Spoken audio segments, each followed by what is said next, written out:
He said, "You want to go to jail? It's fine with me. There's a lot of y'all in there. Take me to jail."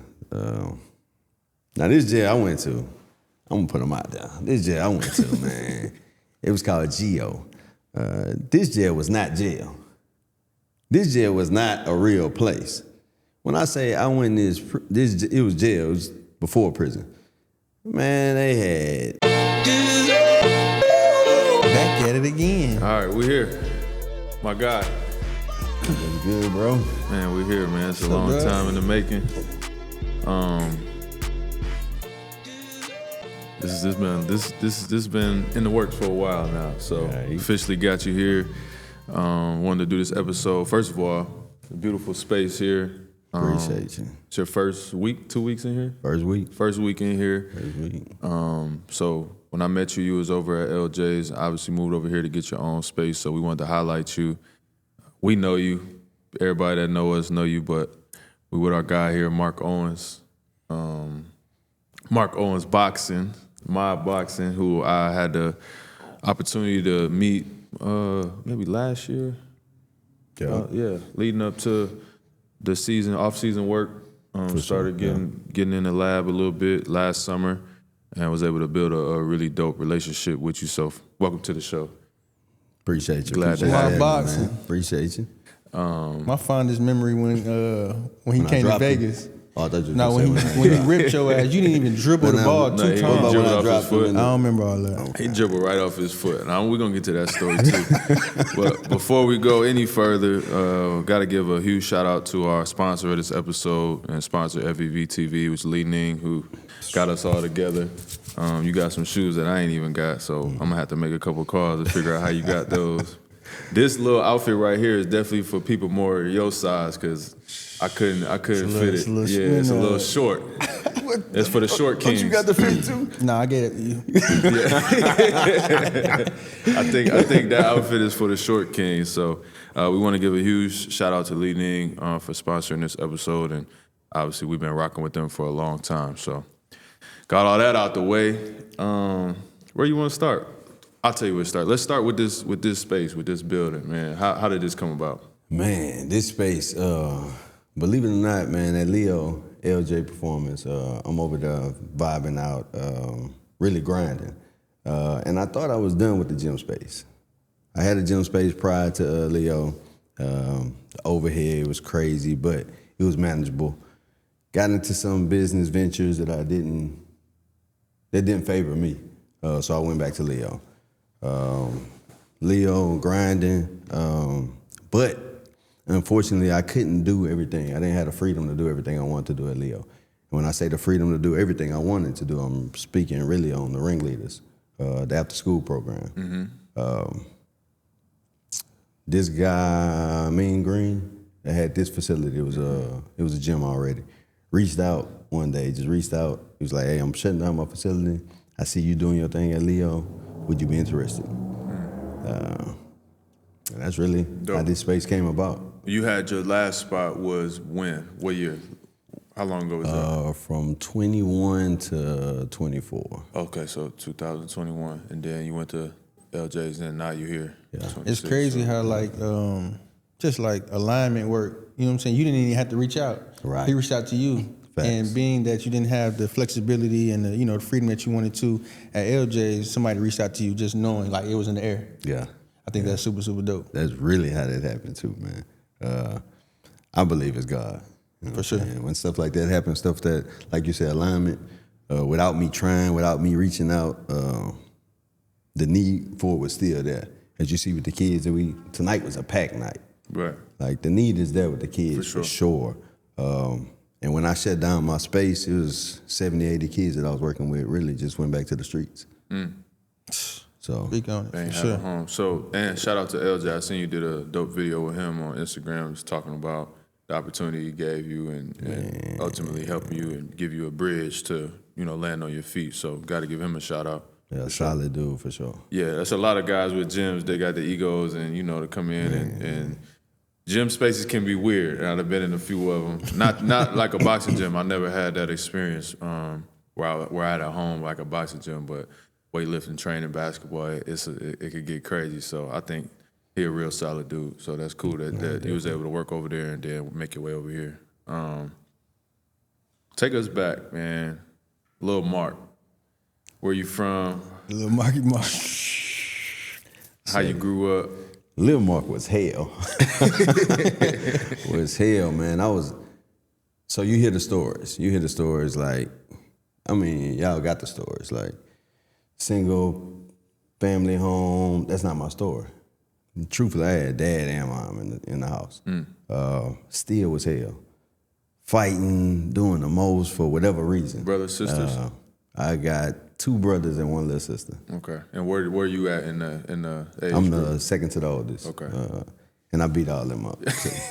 All of them. The sister included. All of them. I need to find somebody that whooped you. yeah. You swear you just whooped everybody. Facts bro. about I know this. you got Never whooped find before. them. Everybody You'll got never whooped at find least them, one man. time. Nah, I definitely, I didn't lost fights, but I came back and won those fights. So What made you just come out fighting though? Like, you know what I'm saying? You know, was your daddy a fighter? Like, you truthfully, definitely my old man. know? Okay.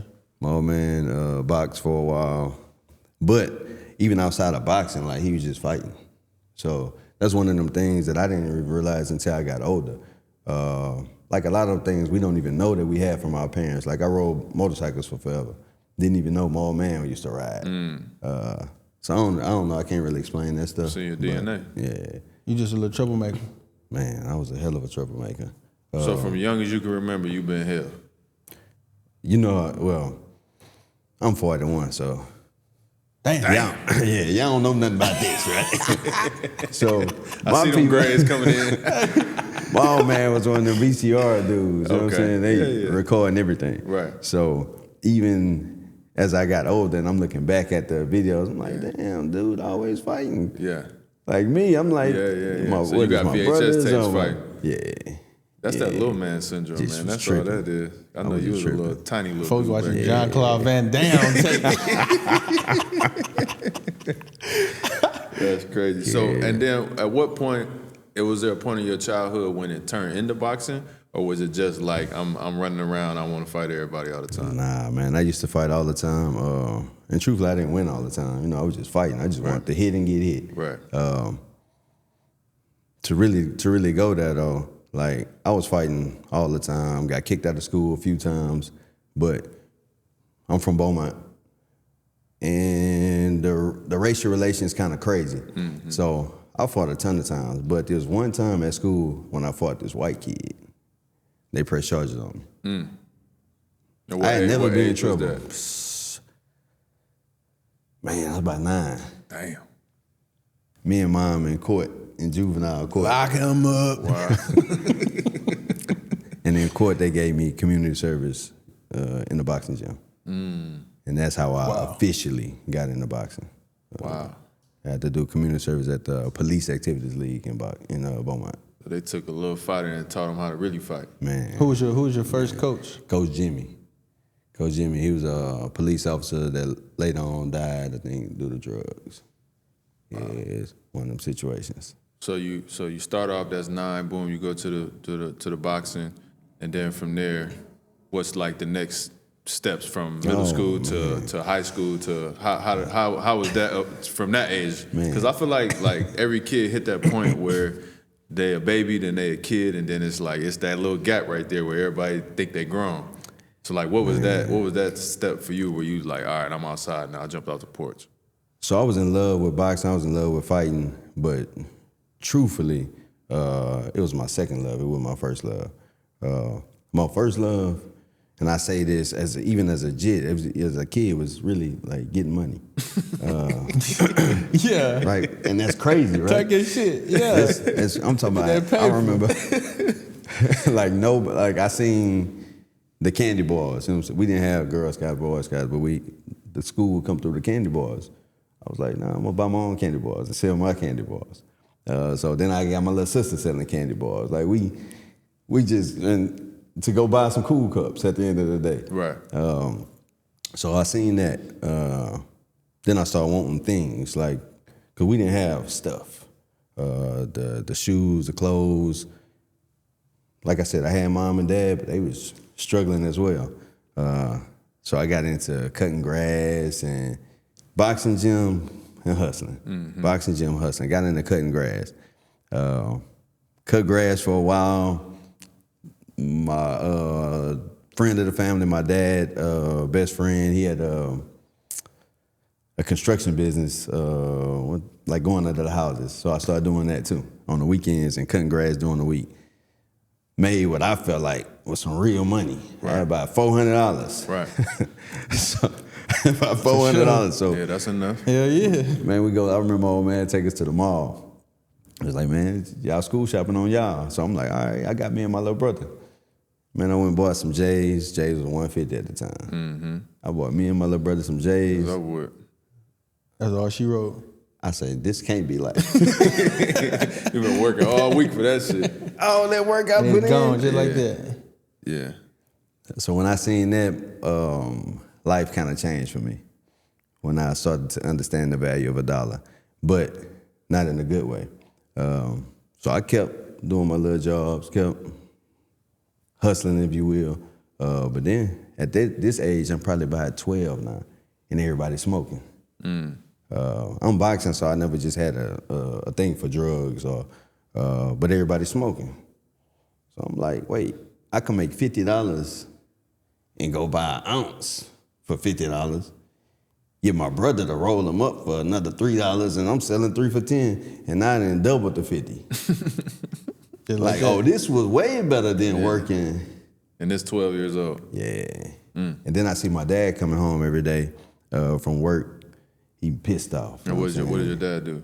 At the time, he was doing construction. Oh, he was in the construction with you, yeah. At the time, he was doing construction, so I'm like, he mad. You knew like, you didn't want to do that. Yeah, like, nah, I don't want no job. Yeah. But that was the Right. the thoughts of a 12-year-old. I wanted some money. I seen the dope boys having the money. I thought that was the move. I thought that was the way to go. Little did I know. Right. But that's what started my whole. So how serious was the boxing at that time? Was it like training? You said it started as community service. Was you ever fighting like, oh, I'm gonna be an amateur, I'm gonna go pro? Like, how was that? How did you view that? So I viewed boxing at that time as an outlet. Me getting pissed off at the house. Me and my old man had a rocky relationship. We fighting, literally physically fighting. I couldn't never get no wins. Right. So I go take it out at the boxing gym for kids my age where I could win. So probably my first 10 fights as an amateur though, I lost. I'm just going in there swinging. I ain't know no technique. I'm in there not listening to the coaches. I'm like, I got it. You know what I'm saying? I'm one of the kids just jumping on the bag, punching, going crazy. Like, let them go. Go ahead. Like, you ain't gonna listen to nobody, let them go. You tire yourself out. Yeah, so, and probably literally like my first 10 fights, that's what I did. I just went in there and started swinging. So all throughout my life, I've been having to learn everything the hard way. Like the experience, the bump in your head. Is this what Coach Jimmy, during this time? This was Coach Jimmy. So he let you go and bump your head? Yeah, so boxing gym rules. You come in there, everybody, they see your work ethic, they see who doing what, but they not gonna really pay attention to you unless they really see something. So I wasn't just this super talented kid. Right. I was just this bad kid with a lot of energy that nobody wanted to be bothered with. Like, let him go over there. Like, because if we put him with the rest of the kids, he gonna be fighting. No, absolutely. You take your anger out. Right. So that's how it started for me. But being that kid and going through that stuff like helped me learn so much more. All that time I spent in the back, because I'm in there every day. Right. Everybody else taking breaks or whatever. I'm getting a little money. I done bought me a bike. I'm riding a bike there every day when other people got to get dropped off or whatever. So it was becoming serious at this time? Yeah, well, serious as an outlet. Okay. At this time, I never seen myself as being a professional fighter. It's just something I did to escape the crib. Right, to get out the house. Yeah. Did anybody, like, during that time, like, believe in you to be a fighter, or anybody, like, you know what I'm saying? Like, Not damn, at all. like, hell no. Like, that might be good for you. Man, everybody's like, this little dude gonna go to jail. Damn. They This already little knew. dude is going to jail. You be knowing though. I ain't gonna lie, man. I love helping the kids. because we come from some of the same stuff, but man, sometimes you just be knowing the ones like they gotta learn. That's the only way they gonna learn. They gotta go sit down. Man, you gotta. So learn. you was one of them. I was one of them for sure. For sure. And when he come up, he got a, you know what I'm saying, pocket full of a couple of dollars. They like, this little dude, man, he on some bullshit. And then I had my little sister. My little sister was my. So I never just. So I got robbed a few times. It's just I'm the young boy. I'm little. The old heads, they going, man, let me get in your pocket. You know what I'm saying? I'm fighting and everything. So I got robbed a few times. So my little sister was my bank. So as soon as I come home every day, like, I go, hey, hold this. Yeah, you couldn't walk around with it. Nah, I couldn't walk around with it. Till I got a little older. Yeah. Beating people down. Yeah. It was a different story then. So you a teenager, you running around, you hustling. What's like, because it's so crazy, especially for me, to make it to where I am right now in life, but to think back at like everything is relative, right? So I say that to say you said $400, you know what I'm saying? You was cool with that. Like at the time, shit, that's all you need. Right. So at that time, you running around, you hustling, you doing your thing. What was you bringing home in a day or a week? Like what was a good day back then? A good day back then, we talking middle school, right? We talking middle school. If I could make $20, I was good. I ain't gonna lie. If I could sell 2, 3 for 10, Boy, risking his life for a dub with my mama. I could afford all the candy I want. Like I ain't had no bills. I ain't had nothing real. Right. I put my little change up, eat my little sweets. And that was pretty much the story all through middle school and high school, or did it change at some point? Man, so yeah, it changed drastically well before high school. So middle school, I started getting a little deeper. First, I was selling weed. Then my older cousins, they started teaching me about crack. So when I learned about crack, I started learning how to cook crack and things of this nature. It went a little deeper then, you know what I'm saying? So the money, but then now I'm sleeping in crack houses and doing all this. Yeah, you in it. Yeah. Now that's a whole different life.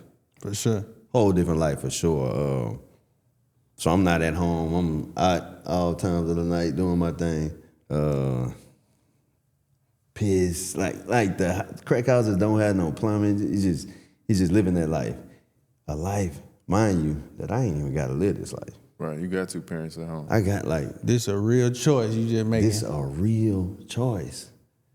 Like I was legit a stupid kid. But at that time, you couldn't tell me this ain't what I had to do. You had your mind made up.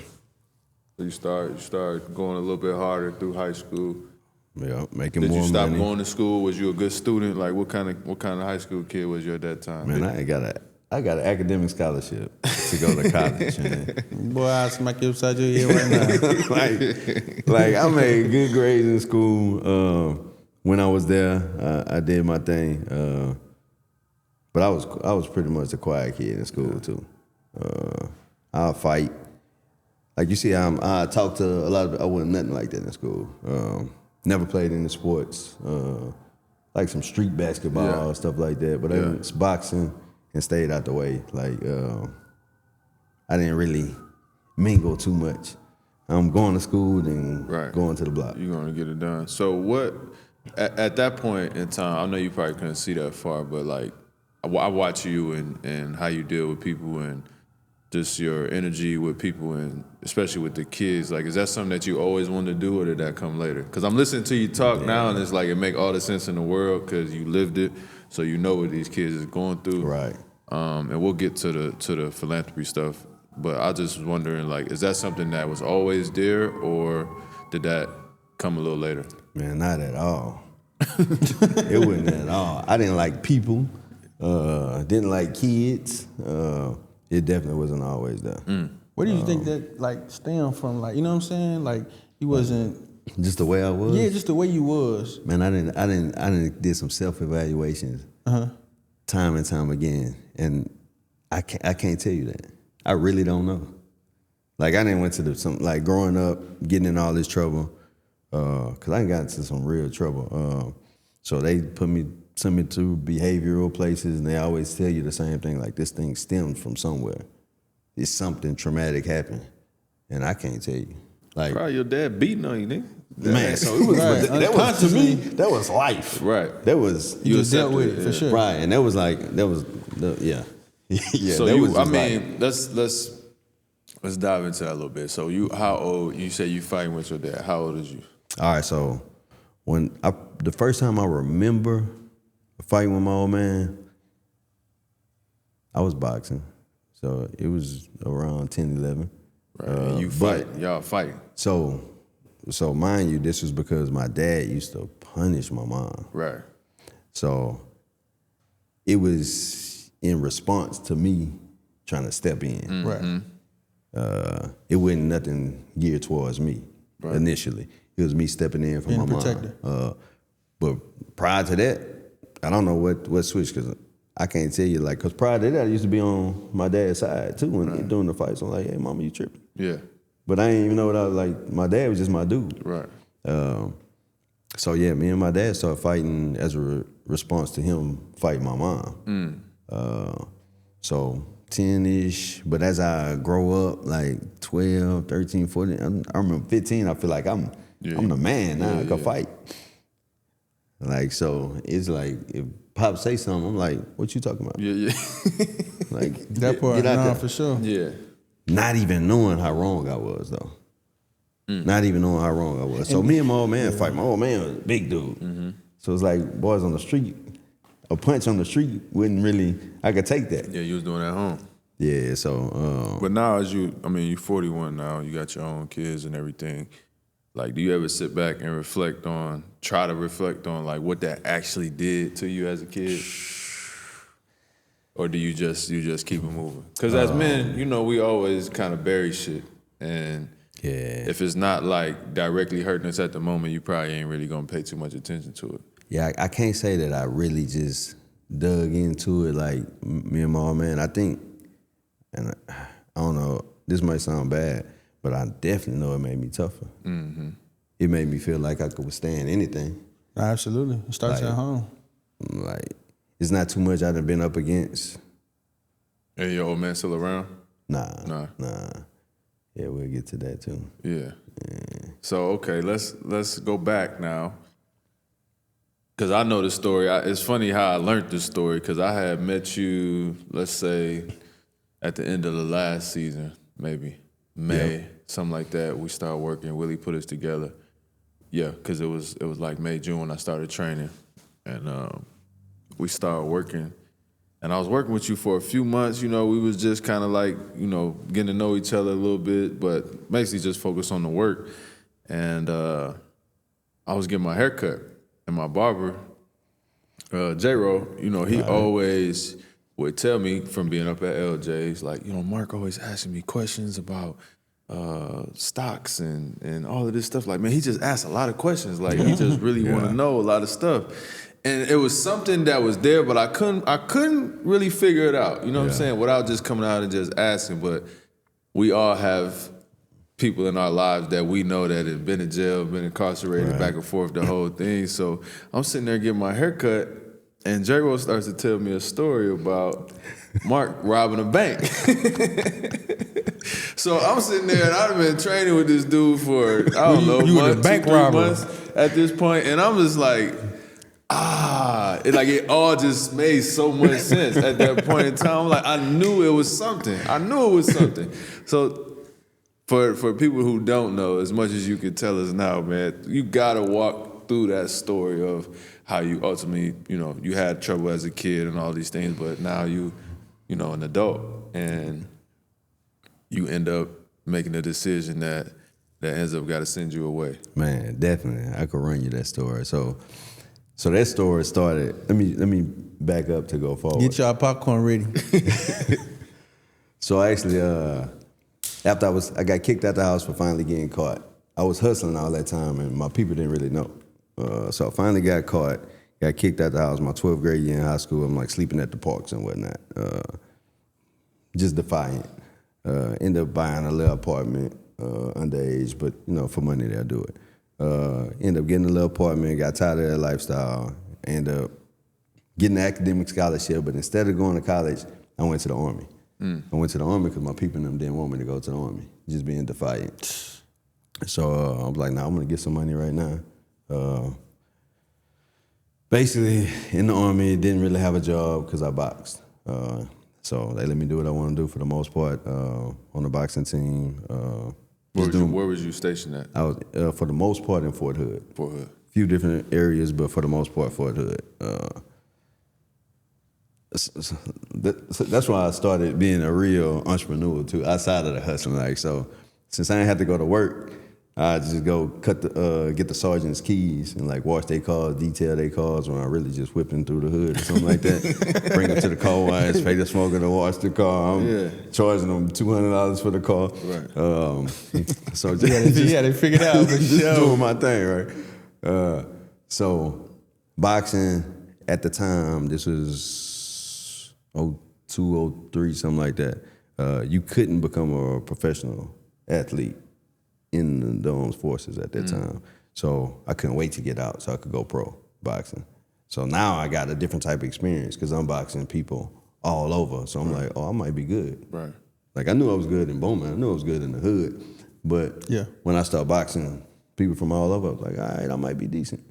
So I got out the military, didn't re-enlist. Thought I was gonna have a smooth transition into going pro.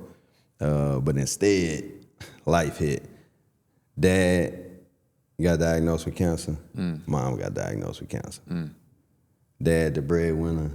So I'm like, all right, I gotta pick up the slack. Gotta pick up the slack. I ain't had no bunch of bread from the military. The bread that I did have, I was trying to stay out the streets. So I was like, I'm gonna tuck that.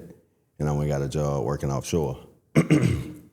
Did that for a couple months. It's like, man, I can't really train and do this.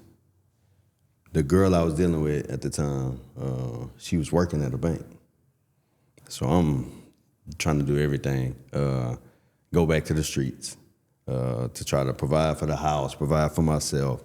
I was like, man, to really go pro, I need to be able to afford this lifestyle for at least a year.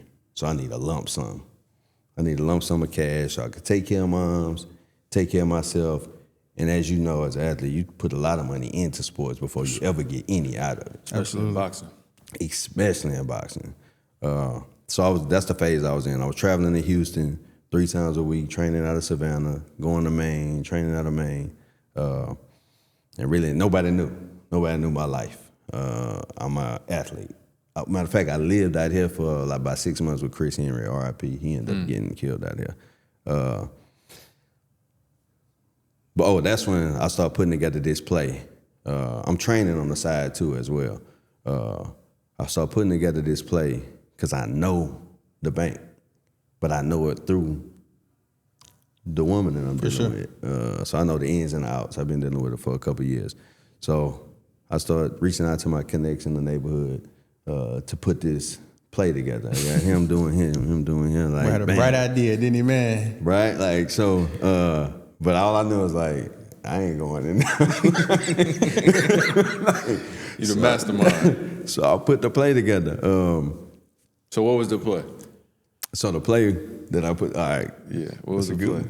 All right, so the play. That was a good one. The play, to go in detail, one of my little partners there was on the fence. He thought he was a gangster, but he really, so I got him. Got him, he had a little truck. I got him to pretty much go. The plan was for him to go to the side of the bank, go in like a worker or whatever when the workers go in the morning. Have somebody waiting across the street for him, go in, get out. No weapons, no nothing. It was gonna be 2 tellers in there, 2 female tellers. Go in there, get the bread out, go. Right? I put that boy to the test, boy. Had some other individuals, you know what I'm saying, down at the street light. They all had walkie-talkies to see if the cops are coming, to see which way he could leave. All right? Left, right, whatever, right? That was pretty much the play. This nigga thought he was dead president. For real. Like, I'm like, man, like, so this I'm thinking, not knowing though, as still a stupid kid, I'm thinking there's millions of dollars in the bank, right? I just didn't know. When you said you needed a lump sum, did you have a number that you was trying to get to? Like at that time, you just like, I need some bread. A lot of money. I need it, and I need it right now. Yeah, a lot of money. So that was the play. So where did it go wrong at? Because granted, I was making some money in the street too. So Right. more of that later. All right, so where it went wrong, the bank robbery, it didn't go wrong at all. The bank robbery didn't go wrong. The man went in there, did his thing, hit the lick. Scot free. But let me take a step back. I'm taking a step back to say, prior to the bank robbery, some clients that I was working with put together a banquet because they knew about my old man. And like, I just deal with people and, you know what I'm saying, people see, you know what I'm saying? Sure. So they put together a banquet, gave me $40,000 to help me go pro, help with my old man bills. So I'm like, hey y'all, that's dead. Yeah, it's over with. I tell them that's dead. They like, bro, you got some money, we ain't got no money. Are you still in goddamn? Yeah. So I'm like, I'm feeling like I'm somebody in the streets at this time. So I'm like, man, whatever I said, don't do it. I go on. A year later is when the bank actually got hit. My girl come home crying. And the way she told me that plan, the way she told me that the robber came in and all that, I was like, oh, no, who did that? I ain't tell her that. Right. I'm like, all right. That's my plan. That's my lick. Yeah, that's your whole play. Dummy. You know what I'm saying? Just stupid. So I go to the dude's house that night. Go to the house and knock on the door. He blasted. He on all type of drugs. So I don't even say nothing. As soon as he opened the door, I hit him. We fighting. He ended up falling during the fight. I see he still got a bag in there behind the couch. All the money in there. They ain't split the money up. They ain't did nothing. I took the bag. I left. Now, Grant, if I would have never touched that money, I never go to jail. How much is it? How much was it? It ended up being 84. That's it. That's it. At that 84 in the bag. All right, so What you was thinking when you seen that money in there? gotcha. A year later. You ran through that $40 too? That shit came right back. No, that 40 was gone. What? I need this 80. Dummy. Get that. So yeah, man, I went, bro. So I was making a little money with drugs and whatnot, right? But now I got this bread, and now, truthfully, I'm so paranoid with this bread. I don't know what to do with this bread. I put it up everywhere. I'm moving it from here to there. Like, I ended up ditching it off to somebody that I knew could hold it, and they held me down. All right. So while I'll do all that, we beefing in the streets. Me and the dude, we shooting at each other. We doing all this stupid stuff, right? Probably a couple months after that, it died down. He ended up getting jammed up for another crime, a grand theft auto, stealing the car. To get out of that, he tell on the bank robbery. Nobody got caught in the bank robbery. From him telling on the bank robbery from another crime is what ended up getting them wheels rolling. Damn it. He was almost scot-free. Don't do crime, kids. Man, stupid is stupid at the end of the day. Stupid is stupid. And you really can't get away with nothing.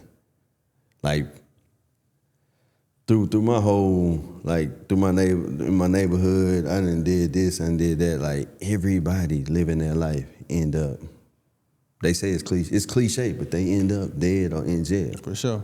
I don't know. Go back to real quick how it ended up happening when they caught you and this, that, and the third. And he snitched on you, but all right, so when they start talking, when he started throwing stuff, I didn't know that that's what happened. So they can't pick me up. Let's talk about how they picked me up real quick. So me and my old man was my dude. So my old man, at this time, me and my old man living together because, you know, him and my mom then split. He got cancer, he hurting, like just going through a day-to-day, like suffering. So I'm at the house taking care of him, paying the bills and whatnot. So I'm hearing things like, hey, such and such, the feds went to a job that you used to be at. I don't work there. I'm like, if this was really the feds, they know I don't work there. Right. So I'm like, whatever, they just talking. One morning, my homeboy died. My homeboy died, went to the funeral. The very next morning, hit the door, boom, boom, boom, boom, boom. I'm upstairs asleep. I'm like, man, I ain't worried about that door. Boom, boom, boom, boom. My old man opened the door. He opened the door, they rushed. All I hear is my old man saying, y'all better not touch him. I just know y'all better not touch him. So I'm like, what the hell going on? I don't even know, like. Right. So they bust through my door, boom. Like, I ain't got no clothes. I got my underwear on. They on top of me. Like, I don't know the place, so I'm fighting. I'm fighting my old man. Like, hey, stop fighting, boy, stop fighting. Anthony, stop. Like, so, because they was finna go bad. We all in there fighting. There's probably 10, 15 cops at the house. When they pulled me out, when we walking outside, the street full of cop cars. I didn't even know. Later, I found out that people had been calling my old man, like, hey, a bunch of cops in the front of the house. Like, so they didn't even just bust in. They was out there for a little minute. Right. I was just knocked out. This had to be 6, 7 in the morning. How old are you at this point? At this point, maybe 20. Okay. Maybe 20 at this point. So it was so in the car. Then so they show this stuff on TV, like you just, this happened and you go to jail. Now in the car was a whole thing. So we get in the car, the dude tell me, he was like, I'm gonna tell you right now. He was like, right now you got 20 years in prison. Damn. He say, the more you tell us, the less you go down. No, your motherfucking heart was in your ass. Ain't no way. So you see it on TV and you say, coming up in the hood and you like, but now that I'm really in the car, now it ain't nothing about being cool no more. For sure. Now it's really your life. You could say, I ain't snitching, I ain't, but now you really in the situation. And so he tell me that, and I'm like I don't know nothing. But as soon as I said it, I felt like, damn, you're throwing your life away too. You knew it. Just like that. Like, I'm like, I don't know nothing. And you had a whole lot of shit that you knew. So he's like, all right. He said, you want to go to jail? It's fine with me. There's a lot of y'all in there. Take me to jail. Now this jail I went to, I'm gonna put them out there. This jail I went to, man, it was called Geo. This jail was not jail. This jail was not a real place. When I say I went in it was jail. It was before prison. Man, they had weed in there. Oh, wow. Boys was having sex. Oh, wow. Not with boys, with, right. I mean, like this jail was wide open. Goddamn. This was, I was like, this jail? And this in Beaumont. This in Beaumont. This in way back when. So I'm like, man. So after I sit in there for a while, give me a phone, give me a pack or two. You know what I'm saying? Now I'm hustling in jail. And get this phone, them phones in jail is hell, boy. Because now all you hear about is how your girl doing this. I'm like, oh, this motherfucker stretched out. Girl, where you at? Answer the phone. I ain't even in real jail. I can get you in here. Oh, shit. She was doing her thing. And so I went back into it. I'm in there, so I'm hustling. I'm meeting people. Me and the dude named Lee, we got together. He praying, he teaching me the word, but I'm like, all right, hold on, I'll be right back. Proverbs what? Hold on, let me go hit this lick. Hold on, I'll be right back. It's crazy now. And they had like a little section in there, like where people eat, but it was really like the Thunderdome. Like how you see you ever seen Mad Max? Yeah. Mm-hmm. Man, everybody go in this little room on Sunday, and everybody just fighting. Like people just call these people out, like, I don't fight him. Oh, yeah. Gladiator school. Like, that's literally what it was. If you didn't want to fight, stay in the bed. If you stay in the bed, you automatically a punk. Yeah, you automatically weak. For shit show. You better not say nothing. So I was in there front and center every day. every Sunday. Like, say this right in my run that. I'm my girl doing that anyway. I need to fight. I need to hit somebody. So how you found out your girl was fucking on you? Oh man, calling her, she ain't answering the phone. Calling her, she ain't answering the phone. I'm like, what's up? Like, She was goddamn giving that pussy up first date in there. I'm like, when I was out, you answered the phone first ring. Damn, what's the problem? Yeah, it was bad, boy. I was sick. So like through all the fighting, I stayed in that jail for 8 months. Then they let me out. Come to find out, I was supposed to stay in there for like 2 months or something. It was more like an interrogation that I wasn't charged with nothing. Wow. Nothing. I didn't even know. So we didn't have to get no lawyer or nothing. Like I wasn't charged with nothing or nothing. So I stayed in there a while. And then I got the opportunity to fight the case. But I knew I was hit though. The dude that actually did the thing, I knew he was getting on the stand on me. And I was dark. I was dark. To show you how dark I was, and I ain't never said this, like my whole thing was plotting on some more TV type stuff. Like, if he the only one that could tell on me, You gonna get him out the way. Yeah, that's the only way I go to jail. for sure. Well, I got to do this. So that was my thoughts. Now, granted, every day, even out, like I'm going to work. I'm working in the gym at the time, and my client, Mark's just the nicest guy. But so just knowing me helped me to see other people too, like. Because if you meet me, like everybody, Mark super nice, but everybody got that other side. Other side, for sure. But I lived with that other side so much that I knew, or I felt that the other side was actually the real me, and the nice side was really Like a front. the character, which was a horrible way of living, though.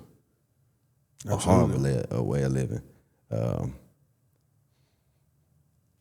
Yeah, that was crazy. So going forward, I ended up.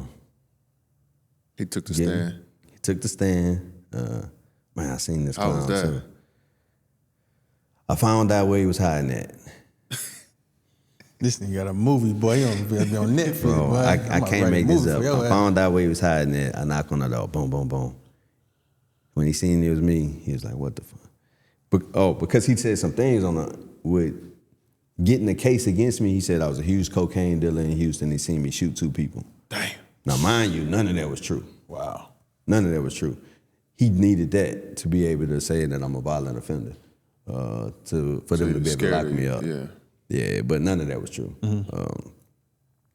So when I finally found him through different people that I knew, I ran up on him, but I ran up on him with really bad intentions. And he promised me, and I don't know why, I knew better, but he promised me, and tomorrow you gonna see, I ain't gonna do this, I ain't gonna do that, they lying on me, even though I done seen the paperwork of what he's saying. But I just didn't have it in me to do what I thought I wanted to do. Man, thank God. Truthfully, I wasn't built like that. So the next day we go to court. And biggest day, he get on the stand, look at me, point me out, it was him. And like literally lying. Like it's one thing if you telling on me over, well, that's how I thought at that time. It's one thing if you was telling on me over something I actually did. Right. But like you just fabricating a bunch of stuff in court. Listen, when y'all look at the news, don't believe them people. Listen, these people, when I heard all this stuff that I did on the news, I was like, who is that? I'm scared of him. And then you got to be a straight animal. Man, when you see that stuff on the news, Yeah. I'm in the cell like who is that? Who they talking about? I ain't do none of that. No, for like, sure. But they made me sound like Jeffrey Dahmer. Yeah. So when he did his thing, like nobody really talk about that too, like that moment that you know you hit. What that feel like? Oh man, like my throat, is in my ass. You probably said, I should have smoked this nigga yesterday. Man, like that. I just had an opportunity yesterday. Damn. So man, I'm looking and like, bro, like I've been knowing you since 3rd grade.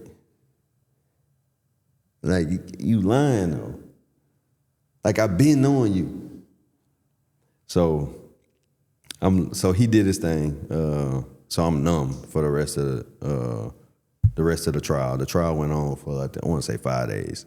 Numb for the rest of the trial. Then after they say guilty, right? They get you in there. They say guilty, and I don't know what to say. I don't know what guilty mean at this time. Now it was a whole so they locked me back up after that. It was a whole nother year that I have to wait before sentencing. So now I know I'm guilty, but I don't know how much time I got. Uncertainty. Yes. And it was a whole nother year I sat in there. So now I'm an animal. Same jail, different jail? A different jail. Now I'm an animal because I know I'm gone. Yeah. Can't nobody tell me nothing now. It's over with. So at that point, are you still like, it haven't hit you yet? So I'm saying like, are you like guilty? All right, cool. Damn, I fucked up. I regret everything. Are you like, shit, you still thugging at that point? So the stupidity of it and just the mindset at the time. At that point, I'm so mad because he snitched on me over something I didn't do. I never took accountability that you were still doing stuff. Yeah, all the decisions you put that led together, you to that point. right? Yeah. I didn't take no accountability on none of that stuff. I was just so mad at him for what he did, and it was all his fault. Sure, bring that street card. Yeah. I ain't do nothing. I ain't do it. That's all I can see. Like when people ask me about it in prison or whatever, like I ain't do it.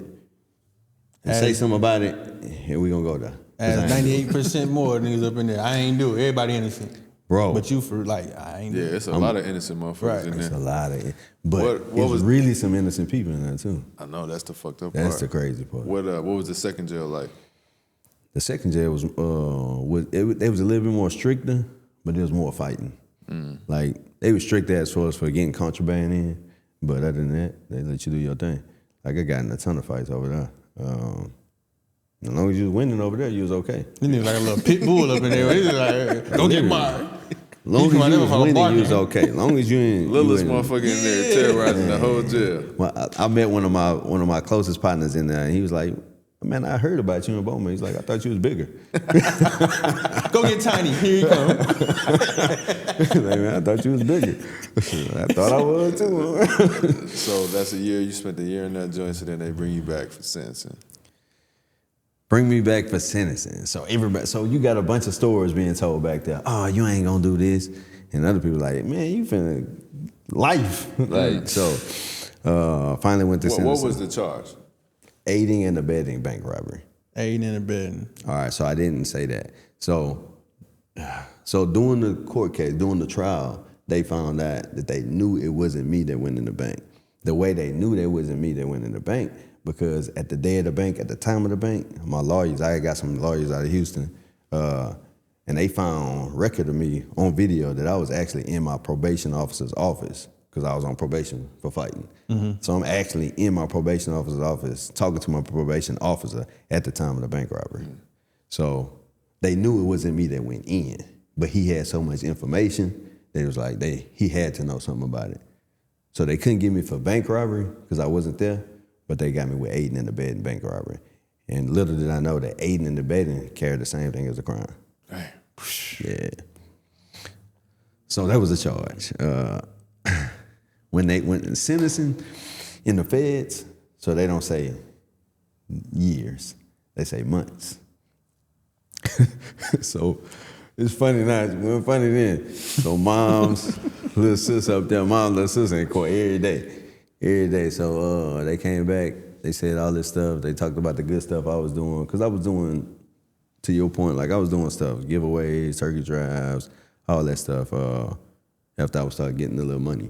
Yeah. But when they told me, they said, you got to, when they came for sentencing, they said 121 months. When they said 121, I thought they were talking about years.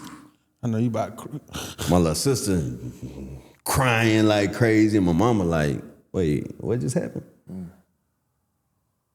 And I'm just like, I'm dead on my feet because they got you standing shackled. I'm dead on my feet. I don't know what to say. Like, do you got anything to say? I don't know what I said. I don't know. I probably said something like I ain't do it or something like that. That's my story and I'm sticking to it. I ain't do it. For sure. Please, Wasn't me. It wasn't at that point, it wasn't no tough bone in me. When they said 121.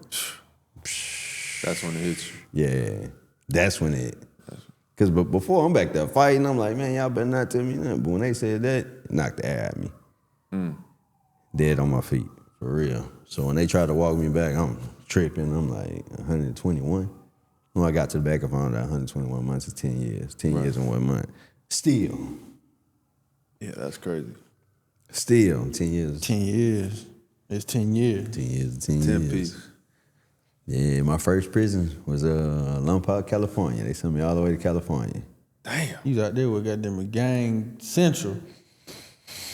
And there's rules in prison. You see that on TV, but there's real rules in prison. So I'm sick. I go in there, I ain't talking to nobody, I ain't saying nothing. They like, hey, you comedian? And I'm trying to, well, where I'm supposed to be? So I go in there and I probably sleep for 3 days. They got me in there with the cell, in the cell with this big old dude, Raider. Shout out Raider. So Raider like, hey man, he hit that on that third day, he hit that bone. He said, hey man, you gotta go get your ass in the shower. I look at him, I turn over. I ain't eating, I ain't doing nothing. You still in shock. You did. I turn over. Man, Raider came back the next day, he said, hey, if you don't go get you in the shower by tomorrow, I'm gonna tell your ass up. Raider probably about 6'4". Like, all right. I turn over. The next day, Raider came, he hit that bed, and bro, when I say Lompoc cells are so small, like me and you can't stand up at the same time. Damn. Yeah, we can't stand up at the same time. It's the 2 bunks, the locker, you gotta kind of slide, like shimmy out there, boy. So Raider hit that bed, boom.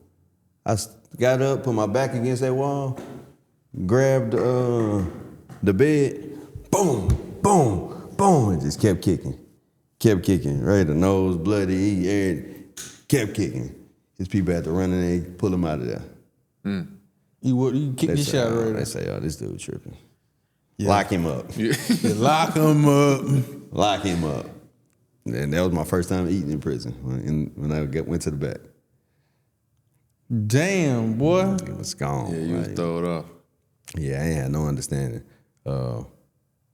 Prison. A lot more drama stories like that in prison, but like in prison I learned a lot. Learned a lot of stuff that I should have learned in the military. Learned a lot of stuff that I should have learned at home. Never am I giving prison its props on anything, right? Because I could have learned these ton of different ways if I would have listened. I was just stupid. I ain't had to learn none of this stuff in prison. But in prison, I started learning how to be a man, if you will, like how to structure my day, structure my life, if you will. How to listen. One night I got a radio. It's a couple years down the road, right? I'm used to the prison. Got a radio. At night I'm playing the radio. Old head's like, hey, turn that radio down. I'm like, go to sleep. This nigga, boy, he hot. They say, turn that radio down. I say, go to sleep. The next morning, 5 old heads at the door with knives. Say, hit the radio. Hit the radio. I ain't fighting no knives. I don't even want no radio no more. Y'all can have it. Ain't go to radio, man. Shit. Hard-headed. Yeah, hard-headed, learning the real consequences. There's other times, like I was placed in leadership positions, never wanting to be in leadership positions, but I almost got some people killed following me. But I wasn't trying to lead nobody. I was just trying to do my own thing, and I was telling everybody, hey, this is what I'm doing. If you doing this, what I'm doing. I ain't doing this for you. I ain't worried about you. Like, nah, I'm rocking with you. For sure. Like, you a solid dude. I'm rocking with you. And in those situations, like, I can handle myself. Like, I'm not doing this for you. Right. So when you get yourself in there, you got to get yourself out too. So a couple people almost died. A couple people got extra time, like following my lead, just defying the prison politics, the prison rules, me doing my own thing, not realizing the consequences they had on other people. Right. And that's what really started growing me up. I was gonna say, when was that, like, that turning point? You know what I'm saying? When you, like, how many years was you sitting down before you was like, man, goddamn, all right. Yeah, 2 years in, truthfully, 2 years in, I was just thinking about how I'm gonna get this dude that told on me. That was what my mind was. Yeah, that's what my mind was. Like, that's all I was thinking about. So I was just fighting. I was dark. Probably by year 5, I started seeing like how my actions affect other people and how people trying to get home. I got 2 girls, 2 twins. So I'm like, they trying to get home and they kids. So once I started seeing my effect on other people versus whether it be negative or positive, I was like, oh, okay. All right, this ain't just about you. Did you have like that, you know, a lot of guys that get locked up, they having like that old head that be like put up under their wing and start talking to them and shit like that? Did you know what I'm saying? Did you have somebody like that you kind of like took to? Yes and no. Okay. Yes and no. I came across some dope old heads, but it's sad that our old heads be tripping sometimes. Be tripping sometimes, and a lot of times they led me wrong. Gotcha. And got me in a bunch of stuff that I shouldn't have been in. But then it was dudes like around my age, a little older, a little younger, that really I got to build with. Because we was both in the same situation. We both trying to do better. We both did all the stupid stuff. And that's how we started navigating. Like this dude named Mike from California. He was a blood. He the one that actually taught me how to bid. That's what they call it in prison, bidding, like learning how to do time. Like his day was accounted for. Every step of his day, every minute of his day was accounted for. And he stayed out of trouble. He learned how to play instruments. Yeah. I'm like, all right, so I'm gonna do that. All right, I'm gonna sell dope this time. I'm gonna still doing the stupid stuff though. Yeah. Survival. And then when I started learning to do it better, it started working out for me. And you said that was the first prison you went to. How many did you go to? I was at 5 different prisons. Damn. Yeah.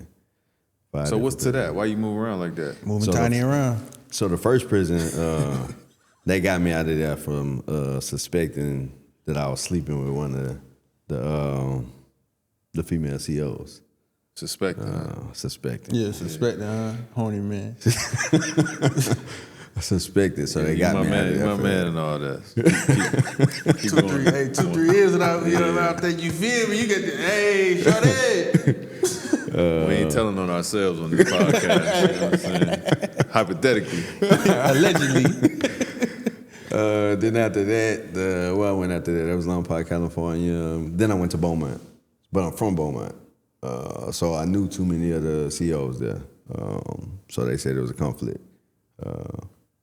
And in the military, most of the COs was former military.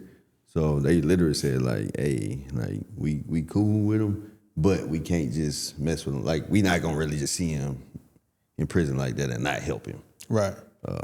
So they got me out of there. After I was in the SHU, I was in there the whole time at Beaumont. Probably about 8-9 months. Damn. Yeah. Damn, dog. Talk about that, like the mental warfare, and just talk about like 8-9 months in the SHU. That ain't even the longest I've been in there though. The fuck wrong with you, cuz? Man, listen, I think the longest I ever been in the SHU, at what prison was it? It was 11 months. And at that prison, that was the longest anybody had ever been in the SHU. For insubordination. They said I tried to start a riot. Allegedly. So funny story about this is a funny story, right? Allegedly. So I was doing poetry and they had rappers like I think it was like MLK Day. So everybody out there doing their thing, rapping and all this stuff, right? My man started a riot on Martin Luther King Day, man. What's wrong with you, man? Listen, prison is the most racist place you will ever be or ever see, right? Everybody hate everybody. But you learn it's for a reason. It's a system they have that's it's 1,200 inmates, 200 guards. They got to pit the inmates against each other. That's the only way they get the numbers. But anyway, so MLK Day. It's the Hispanics out there, the white boys out there, the black boys. Everybody rapping, doing their thing. So I was like, man, put me on there. Man, y'all stupid. Put me on there. So they put me on there. I go up there and give a whole speech. I give a speech about the bathrooms. Oh my God, man. So You Malcolm X in there. I'm like, everybody out here, y'all rapping and have a good time, but our bathroom is trash. Like, you go in the bathroom, but you go in the CO's bathroom and it's speaking Spanish, but the same people clean the bathrooms. The same people. So I go on this huge rant So they on go that. crazy. Yeah, everybody so the COs got mad because they thought I was telling the inmates to not clean their bathroom. The other inmates that was cleaning the bathrooms got mad at the ones that wouldn't clean. It was a big old thing. They locked me up. Lock them up. Locked me up. They said I was trying to incite a riot. Did they riot? Nah, they ain't riot. They ain't riot. So they you in the had you shoot for down there, 11 man. months. What's that like? So I could have got out in 3 months. So all your stories really got the same story. Bro, You just literally. a hard-headed little motherfucker, Bro, man. like, What's wrong with you, man? Listen here, man. He just kept extending his time. man, Did like you I wanna was, get out? man, I was tired of jail. I was, So you didn't have to do 10. You wanted to do 10. It Man, seemed like as soon as yeah. you chilled the fuck out, you came home. man, like, cause I did my whole 10 years. But wasn't no good behavior in that motherfucker. With no good behavior. Damn. So you could have got out in 3. Could have got out the shoe in 3 months. But I was tired of being in jail. I'm like, nah, I don't even want to go back out there. I was staying here by myself. Fine. I Once was staying here again. by myself. So one day, so in the shoe is 23 and 1. For 1 hour a day, you could go outside and, play. You go out there, exercise or whatever. So this day I told my settler, I was like, I ain't letting you back in the cell. He said, you tripping. I said, yeah, I ain't letting you back in the cell. He you know you get in trouble if you trip. So the procedure, you gotta turn around, put your hand to the little bean slide, they unlock you, whatever. So they put me in first. And they was like, come on, so we could let him in. I was like, nah. It's like, I don't want to sell it no more. It was like, Owens, turn around. I was like, nah. It was like, if you don't turn around, we're gonna gas you. They gassed me. I still didn't turn around. So they came in, took the cuffs off me. They beat on you? Not the first time. Not the first time. This happened multiple times, but they had to come and gas me. So I was like, I'm telling you, I ain't taking no settling. Or they have this little glass you can see out of. You're not supposed to cover the glass. So I cover the glass. Just so to let them know I ain't taking no settling. When they try to, somebody knew, I'm like, nah. After a while, after a month or two, they was like, all right, he tripping. Leave him in there. So I stayed in there, just read books. When they come by, I grab a book, read a book. Literally, I went maybe 5 months without talking. Wow. After being in Did there you by have a myself. window in there? Yeah, you see this outside? little bit. But the window be so scratched up that you can't see it. Damn.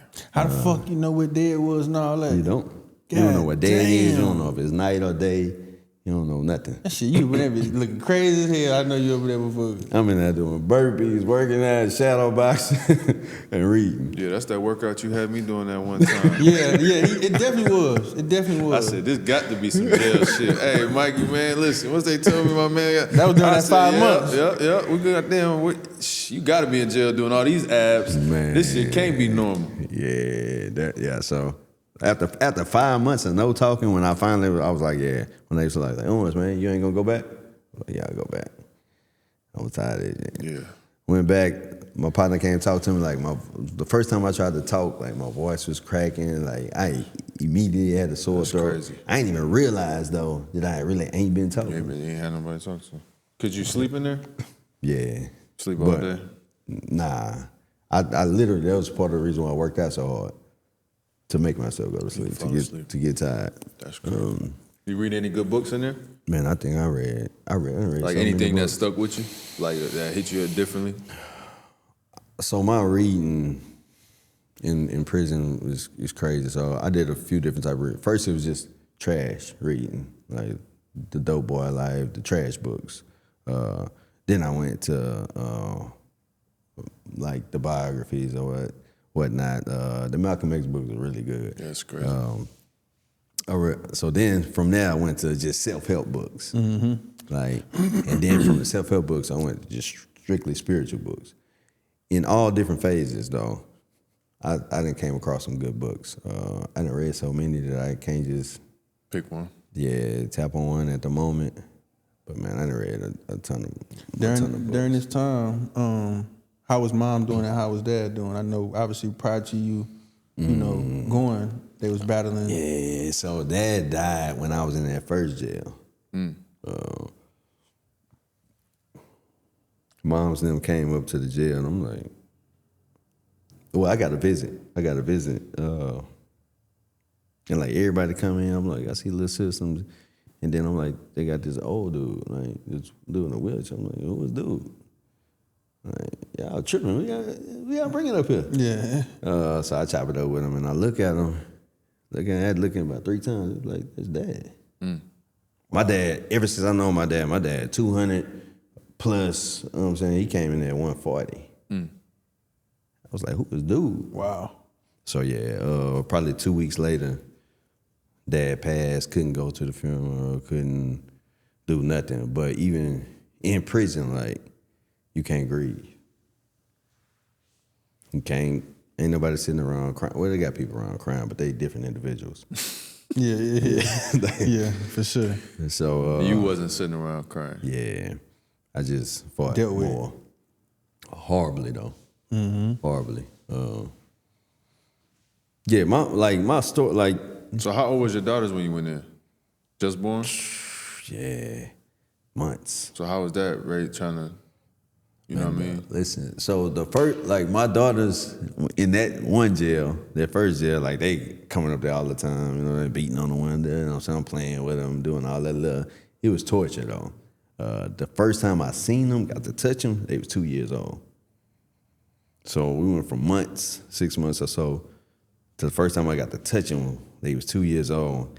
And when I reached to touch them, they started crying. Yeah, they like, who is this? I know And you feel like, me apart. yeah. Tore me apart. Who the fuck a dude? Man. Yeah.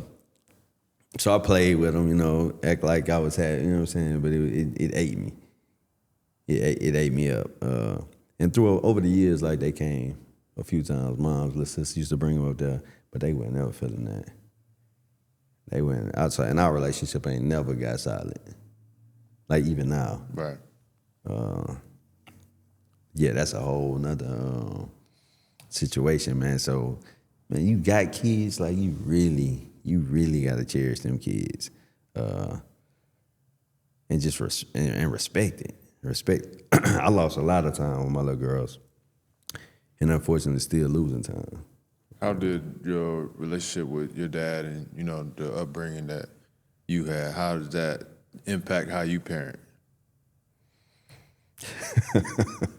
Because this is the other thing, right? So you was how old when you went in? 21 to 31? Yeah. Right, so you missed all of that time, like, you know what I mean, in the world to learn, to experience. So now you coming home. Yeah. And you got to try to pick up the pieces. And so as a result of parenting, I only knew one way, like, do what I say. Right.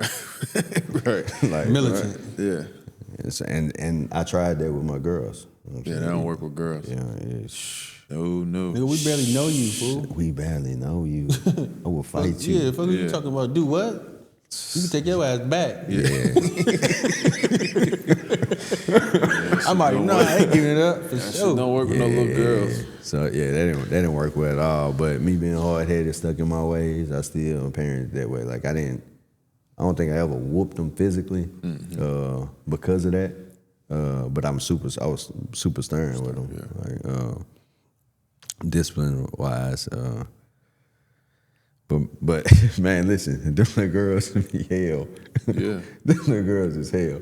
I wasn't no bad dude as a like chasing women, chasing women and all that. Like 45 minutes of being a bad dude. Like you my man though. You my man. You my man. I ain't gonna look at you no different. I'm just saying. You like the definition of bad. You bad to the bone, man. Bro, hell you talking about? I was a stupid kid, man.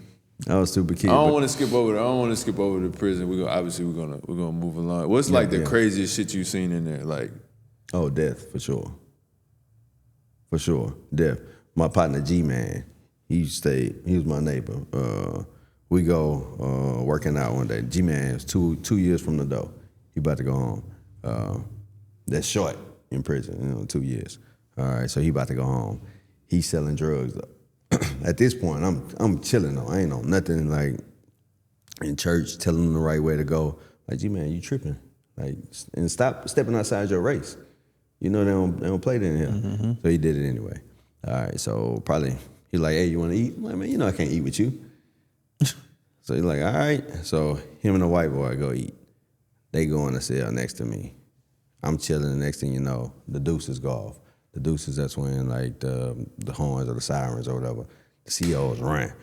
Everybody, they locking all the doors. So I don't know what's the play. Nobody know. Then they get next to me. They're like, body. G-Man, literally, the white boy that he was just with, the white boy I go run with every morning, cut G-Man head off with a guitar string. Didn't even know it was possible. I was working in the chapel at this time. So they pulled me out to go to the chapel, me and like a couple other dudes. So when they wheeled G-Man body out, like his head just kind of fell. Ooh. Weird, yeah, that's probably the, we were just kicking it. We just went to the microwave together. How did he go in there and I didn't hear him, or I don't know how that happened. I can't tell you how that happened to this day. But that was probably the one of the wildest murders I done seen in there. But it was a few. That shit real. Hell yeah, 2 years from that. How you deal with? I mean, you don't have time to deal with it then, but like, have you went back to those things since you've been out? I really haven't.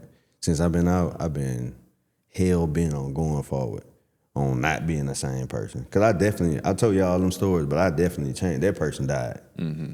That person died maybe 5 years in prison. Mm-hmm. Really gave my life to Christ, and that was the beautiful part about me giving my life to Christ. Like, everybody knew I wasn't doing it because I was scared. I wasn't doing it because I was a rat.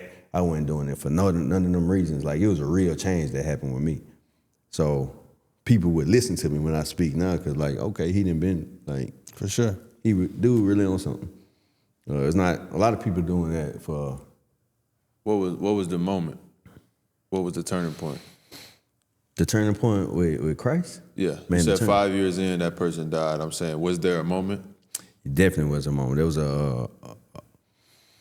but a lot of things built up to the moment, right? But I remember talking to my mom on the phone. I was at the Jack talking to my mom on the phone. My mom and my little sister, they just so happy to talk to me this particular day. And I'm talking to them, we good. You know what I'm saying? We good. I go back to my cell and I'm reading my Bible. And there was a scripture I read talking about like the love of God. Like, no, it's the scripture like, no matter, like nothing can separate you from the love of God. Mm-hmm. Like, and they go in detail about how much God loves you, no matter how wide, how deep, whatever. And so in that moment, I'm reading the scripture and I'm vibing with the scripture, and I hear a small, still voice, and like, because I'm thinking about my mom when I read this. I'm like, dang, like my mom and my little sister, they been riding with me. For sure. Like, I ain't tell y'all half of the dumb stuff I done did. You know what I'm saying? Like, that my mom and them roll with me. They love you. And now here I am in prison, and they riding with me. So thinking about my mama and my little sister like that, I'm just marveling at it. And I heard this little voice, and I'm like, I love you more than that. Mm. And in that moment, like, I was like, dang, that's just a picture of, this is just an example of, and that was probably my first time crying in prison. Like, it was just so heavy on me in that moment. And and I'm in the cell by myself on my knees on the ground, like just crying. And in that moment, I was like, yeah, I'm about to stop. I stopped hustling that day. I stopped. Cold turkey, everything. Man, I clown and play a lot right now, but like literally that day, I can't even make this up. Like I stopped cursing, I stopped. And I'm like, I ain't have a problem with cursing. But like it just didn't feel right no more. Yeah, that's crazy. So I just, That's from a blessing. that day. It's a blessing that you had that moment. Because you ain't straddled the fence. You just like, you know what I'm saying? You went 1,000%. Did you ever like tempted to obviously get pulled back in, or how did you deal with that type of stuff? Like, because you make the decision, right? Mm-hmm. First, with anything, you make the decision in your mind, but then you still got to live it out. Definitely, because I'm not telling you I would turn into a saint. Right. I was still fighting. I was still, you know what I'm saying? Like they used to make jokes like, oh, he fighting all the Christians. Yeah. They used to make jokes. Christian gangster. So my anger, like that didn't go away. That was something that I had to fight. But like you said, you make the decision. And once you make the decision, then living out that decision is the hardest part. The decision not even the hardest part. The living out the decision is the hardest part. Sure. Like yourself, I'm pretty sure you have to bust your tail to get in the league. Mm-hmm. But once you're in the league, it ain't just a guarantee that you're gonna stay in the league. Every day. Undrafted. It ain't a guarantee that you was gonna be who you are. So the living it out is the part. And today it's still hard. And that's something that you lean on faith for. Is there other things that you go to like, all right, I'm fucked up, you know what I'm saying? Like, what when you just, everybody got the moments where shit hit them or circumstance come about, life, life is life. And like, how you go back to just like, all right, do you just go back to jail mode? Buckle down type Let me go do some push-ups, some sit-ups, let me go run. I know you like to run. Like, man. What's your go-to, what's the word I'm looking for? Escape? Yeah. My go-to is boxing, for sure. The same thing it did for me as a kid. Like when I was able to run away and go hit the bag for hours till my shoulders was numb, like that's still my go-to. Like once I started really learning scripture and speaking in church and stuff like that, boys were like, hey, you gonna be a preacher, a pastor? I'm like, nah. But God did show me a thing. Like this literally my church. Like when you come in here, it's my word. And we gonna do it right. And sometimes we're just gonna do it my way. Right? For sure. And sometimes my way and right is not the same thing. Absolutely. But like this a place. Like every morning when I come here, what people don't see, every morning, in my last location too, I'm at that door praying. Not just for me though, I'm praying for everybody that walk through this door. I'm hoping that they get an encounter, like that God be able to use me in some way, shape, form, or fashion in their life, or that they could just come beat on one in the bags and get a release. Yeah. To escape from something Absolutely. that's on them. So boxing always been that for me. Man, that shit powerful, bro. I mean, I've been around it, the majority of my life. I never really trained. I was always basketball and football, but it's funny because, my pops had the same story of boxing in the Army and shit like that. I think I told you that. Mm-hmm. I want to say he was at Fort Hood too. Okay. Dope. So I've been around it a little bit. He taught us what he could and made sure we had some background. But bro, when we started training last year, that shit hit me like, man, it ain't really nothing that get that aggression and get that energy that can lift that monkey off your back, man. Like, you know what I'm saying? Come and get a good workout in. And that was just on the mitts, you know what I'm saying? Just hitting something, just hitting the mitts. And then boom, you graduate, start training with you, and then we started sparring. And I was like, damn, I get it. Because, like, basketball is the same way for me, but I can't hit nobody in basketball. Right. You know what I'm saying? Right. You can, but yeah. Yeah, it's consequences that come with that. You know what I mean? So football used to be like that when I was a kid because I had a temper problem. So I wasn't 1% of what the fuck you was as a kid, but I used to use football as my time to, like, try to hurt people. Like, broke a kid collarbone one time. I was happy about that. You know what I'm saying? Yeah. Like, I did something. I thought I was Ed Reed. So saying all that to say, the boxing shit has been huge for me and something that I've been pushing to people that I know, that I love, and me and Ben talk about it all the time. So I think it's all just, this shit is why we here. You know what I'm saying? Like, certain tools and certain avenues allow you to meet people and reach out and branch out, and it's that good energy sharing that shit with the world, man. It's been dope to be a part of it thus far. So I just wanted to share that with you, it helped me too, even at this stage. And for most people, they will look at me and say, I got everything I want. You know what I'm saying? Like, what the fuck do I got to complain about? But that shit just therapeutic, and people need to find releases. Was why I asked you that, because I can only share what I know, and 99% of the world can't relate to shit I'm talking about right now. You know what I'm saying? But everybody got their own experiences, so I always try to ask people, what do they go to, or what's their defense mechanism? You know what I'm saying? What you think yours is? Mine will probably be, I'm gonna get on that phone, I'm gonna call my dad or call you, for real. Like, because I know that, like, the moment I make a dumbass decision, it's for sure gonna, like, Yeah, I know them calls. yeah, you know what I'm saying? So like whenever I'm in a decision that I'm like, I'm about to let them down, I just call them like, what y'all doing, man? Listen, man, check it out. You know what I'm saying? I just know, like, damn. That's the cool version. He usually be screaming and shit. Yeah. Just so for y'all sure. know. Yeah, because I spaz out in a second. Crash out. That's dope. Well, let me say something right quick about that, Fred, to you in boxing. Let me address some of my haters. Mm-hmm. You got haters? Man, I got about 2 or 3 that be trolling me, man. About 2 or 3 that be trolling me. One question I get was, why you hurt Fred? Why don't you gonna address that? Yeah, join the party, brother. Why you hurt Fred? You, Mike. I seen somebody say the other day, man, Fred goddamn trying to be fucking Kobe Bryant. He need to sit his dumb ass down somewhere. Boxing. We need him, man. This motherfucker.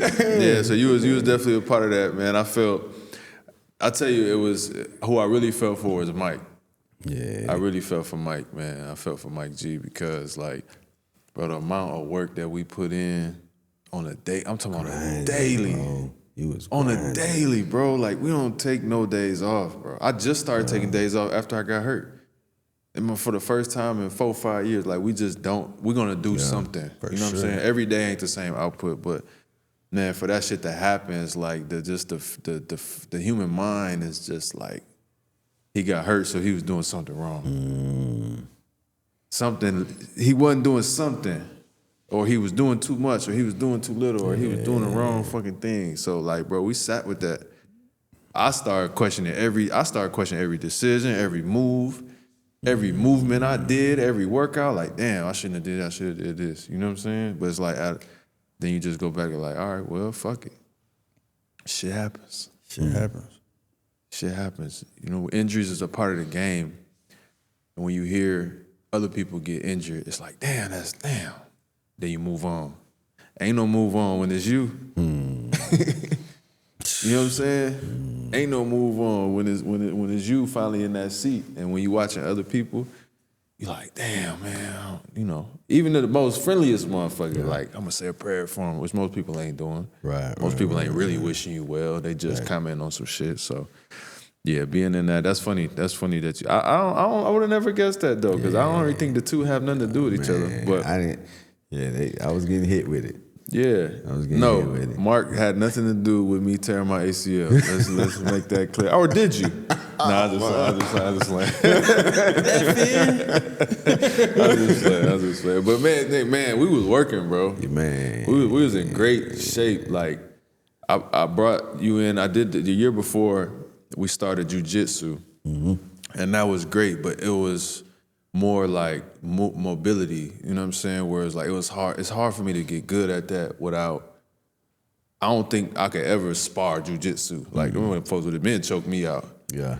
Because my instructor, he was a bigger dude, or he is, Pedro, you know what I'm saying? So it's like, I got to see what it was like, but all the whole time I'm working out, I'm like, this dude gonna break my fucking neck. Yeah. There's nothing I could do. You on that mat, you on that floor. Ain't no punching, ain't no none of that. My first instinct is just like back you up. You know what I'm saying? Back up. Yeah. Your leg strength and goddamn, you gotta, man. So we added him, we added yoga, we did Pilates, we did a little bit of everything. And then we added the boxing, which was really good because it put me in like camp mentality, like I'm getting ready for camp. You know, we was leading all the way up to all the way to the last day. You know what I'm saying? Yeah. We was in it. So no, I wouldn't. I'm just excited to get back to it. To be honest with you, like all that being said, whether you did or you didn't, only one person knows, that's God. And shit, all I've been thinking about is like when I'm healthy enough to get back in that ring, because I'm gonna knock you the fuck out. Man, you ain't the only one. Cap. Hey, truth be told though, working with you in boxing, I see why you done made it to where you are. Like, I train with fighters. I done coach fighters, professional fighters, amateur fighters. Like, done fought with fighters all over. You would outwork a lot of fighters in boxing. Like, everything I seen you do, like, you actually do it. This boxing is not even your sport, but the way you took to it, and your grind, your work ethic, that's what got you to where you are. So working with you definitely been a pleasure of mine. That one time I dropped you in the ring, definitely was a pleasure of mine. No, that was crazy. You know that's when I knew he was an old Beaumont hustling ass. Old flea. What? King Slime, right? So we hit the mids, you know, we work out, we do some abs, we do some cardio, it's real casual, everything cool. I finally come to LJ's, he got the ring set up in there, you know what I'm saying? And Mark, I will give credit to where it's due, because I worked out with a lot of trainers. I watched boxing. Like, it's a fine line between like really knowing this shit and being able to teach. Yeah. And being able to meet somebody where they at. So I'm gonna give you your credit first on that, right? Because you was real, like, you let me get my legs up under me first. You know what I'm saying? You ain't just come out the gate like you could. But first day at LJ's, we get in the ring. We're doing our thing. He's like, all right, you got to play defense. You only on defense. Okay, cool. Now I'm on defense. I'm like, all right, cool. I'm like, oh, shit, I'm getting my footwork. Like, I'm starting to feel comfortable in there. Uh-huh.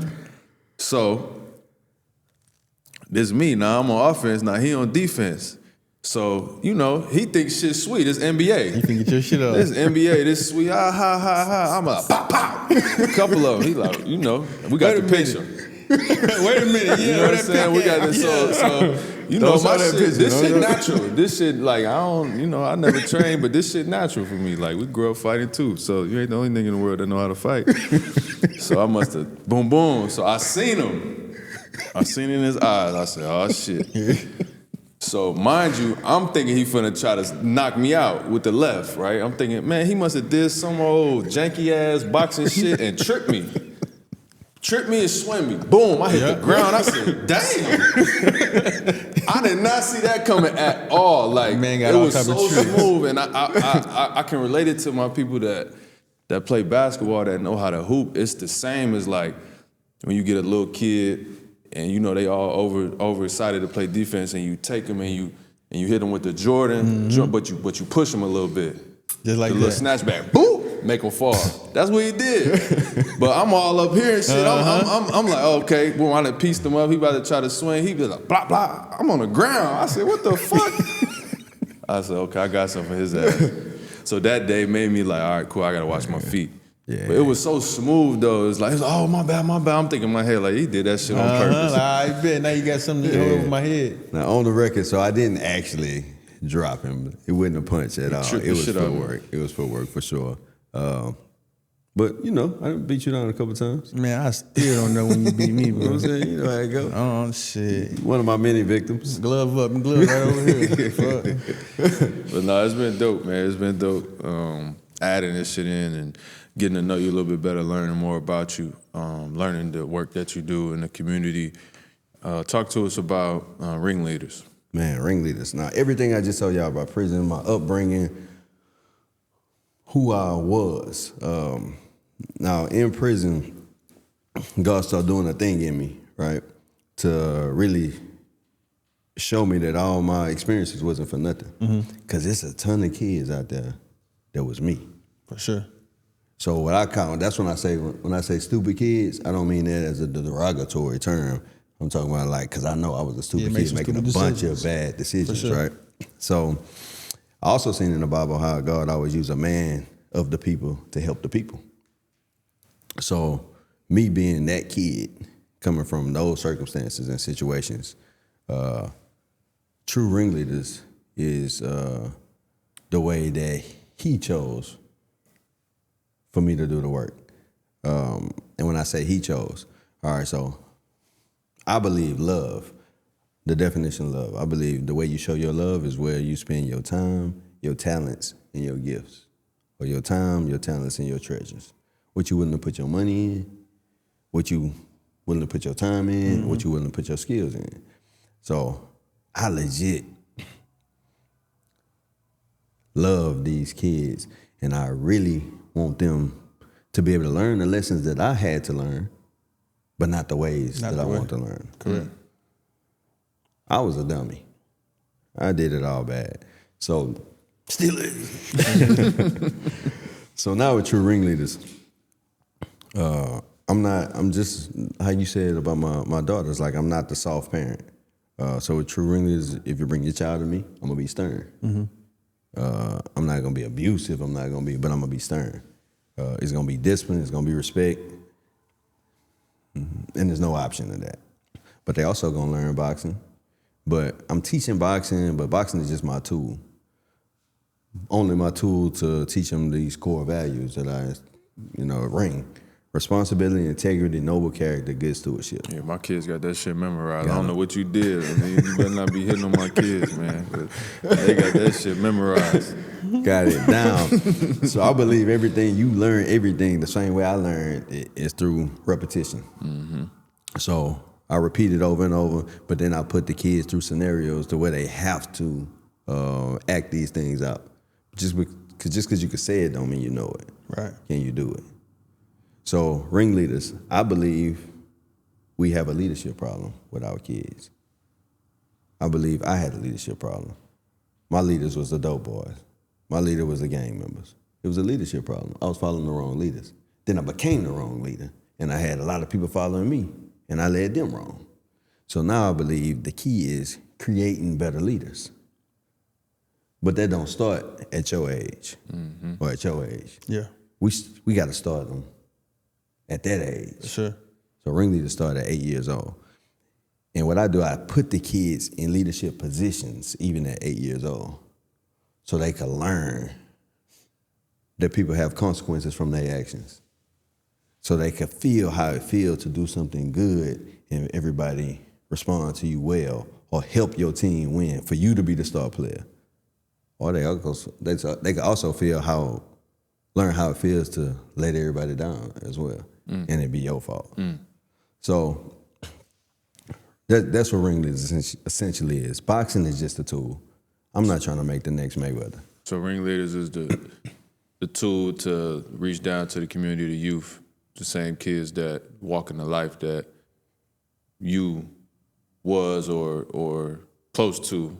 You know what I'm saying? Right. You're reaching back to the underserved community to give them access, and we're trying to train the next wave of leaders. Definitely. And the beautiful part about it, that's all it was. So I was shooting out to the underserved community, right?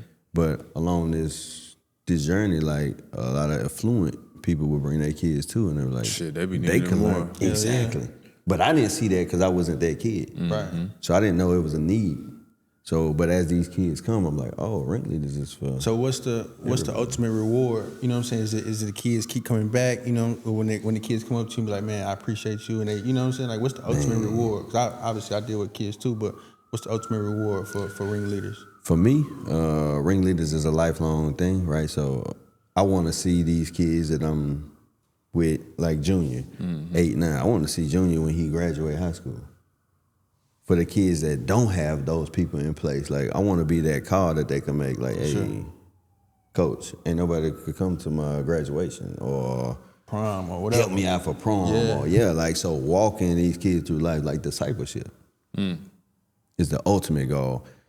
And then I try to cultivate this place with the mob, cultivate this place of affluent people, professionals, entrepreneurs, to where when this kid is 15, 16, I don't have to usher this kid to Popeyes. Right. Got a network of people. Got a network of people that could really pour into this kid, give him a job, start making money so he ain't hustling.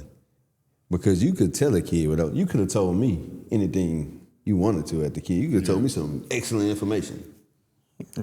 Where that But money, if I can spend where that money at? I can spend it. For It sure. was just information. So what we need to do, man? How we gonna go get this money, man? Talk to them people. What's the plan? What's the vision? What we need? What we need for ringleaders? Yeah. Right now, what we need for ringleaders, man, they say,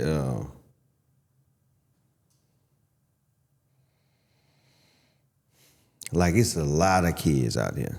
It's a lot of kids. And I 100% can't do it by myself. It's a lot of people that want to do the work that can't be empowered to do the work right now. The finances are 100% needed.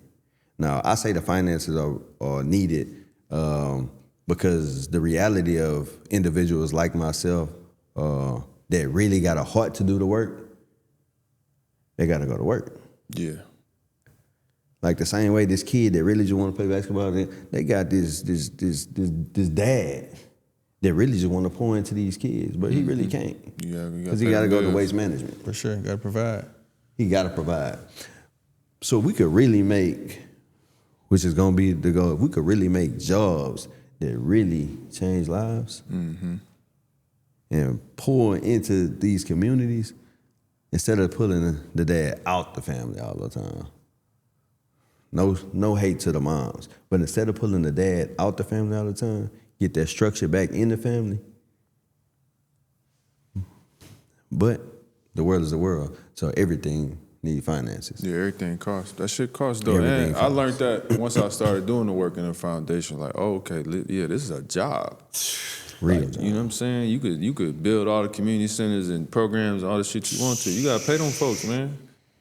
They got bills and shit and families to provide for too. And I think more people need to realize that and need to know that. So you listen to this or watching this anywhere, shit, we need some money for ringleaders, man. We trying to get some more kids, get some more teachers and people that can help usher these kids along the way. And I think more than anything, people will give back to like a story or a person, or you know what I mean? Like you investing in the person, and ultimately that person is you.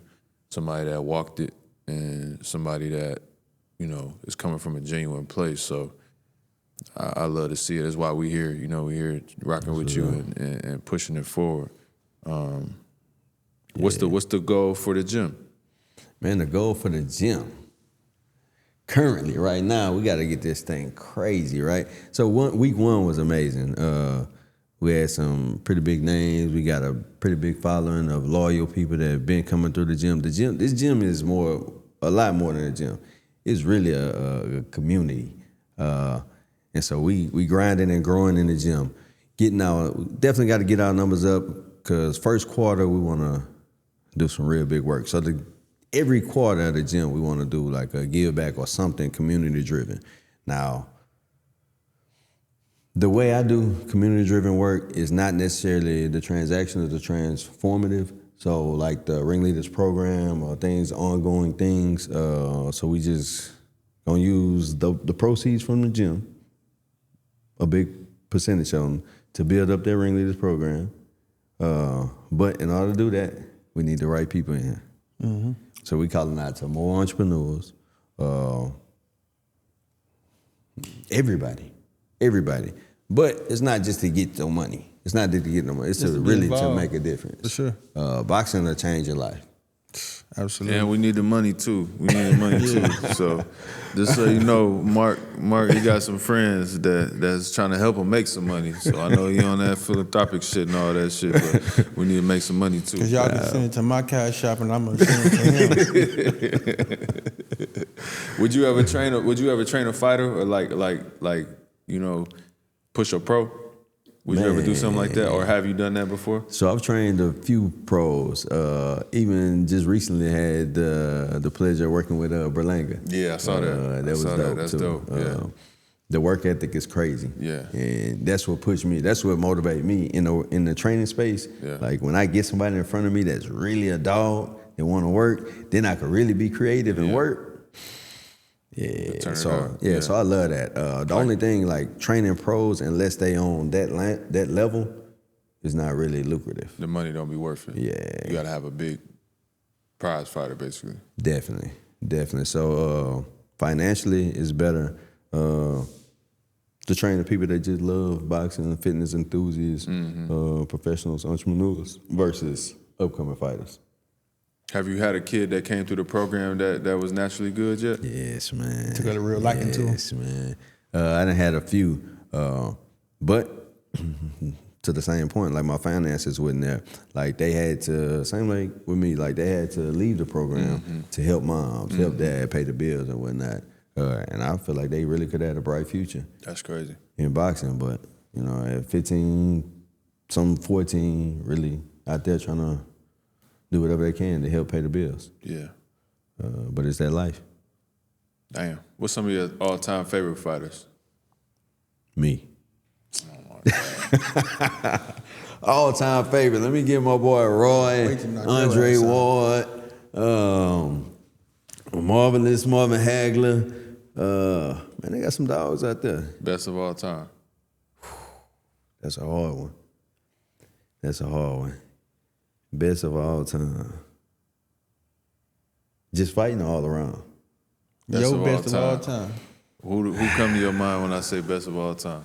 All right, so you on the hook. This is where the interviews be going viral. They start asking all these other and questions, they gonna try to discredit you because you said such and such is the best. Well, let me say this, and I'm gonna be discredited with this, right? A lot of people say Ali, but truthfully, Ali was great for not only what he did in the ring, but what he did outside the ring.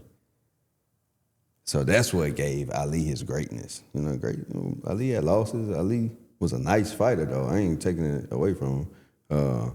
But then if you look at like a Mayweather that's undefeated, but me personally, I like that get it out the mud style Marvin Hagler. Had a job after work. He still go grind. That's crazy. I'm gonna whoop your ass when I clock out. Man. That's crazy. Like so. The greatest of all time, Marvin Hagler. Yeah, I'm gonna have to give it to Marvelous Marv. I ain't mad at that. Yeah, bad boy.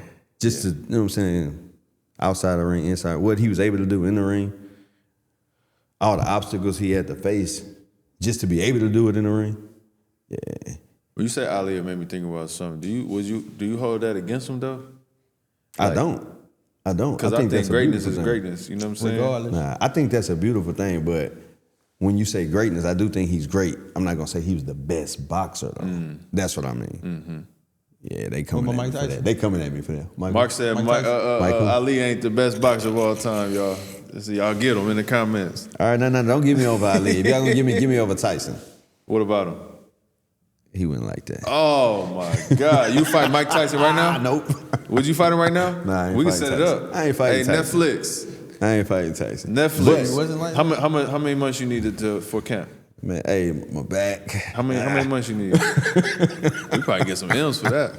Yeah, they talk about some M's. Mike, where you at? Mike, where you at? Where you at? Nah, but Mike, I mean, we could fight. We could fight. But give me a Hall of Famer Mike beat. Just one. I give you one. Over the hill, Larry Holmes. Over the hill, Larry Holmes. I don't like when y'all do that though.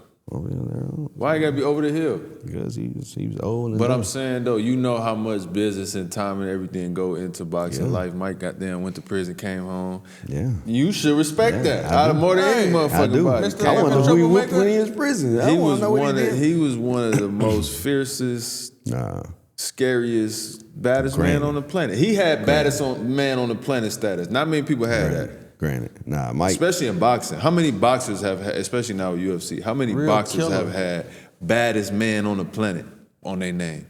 Yeah. Imagine that. Imagine walking around with that. Then he came through with the tigers and the cars and the, you know what I'm saying? Yeah, all that was cool. Eddie Murphy did that too. Hey, Mike. I got a fight for you, Mike.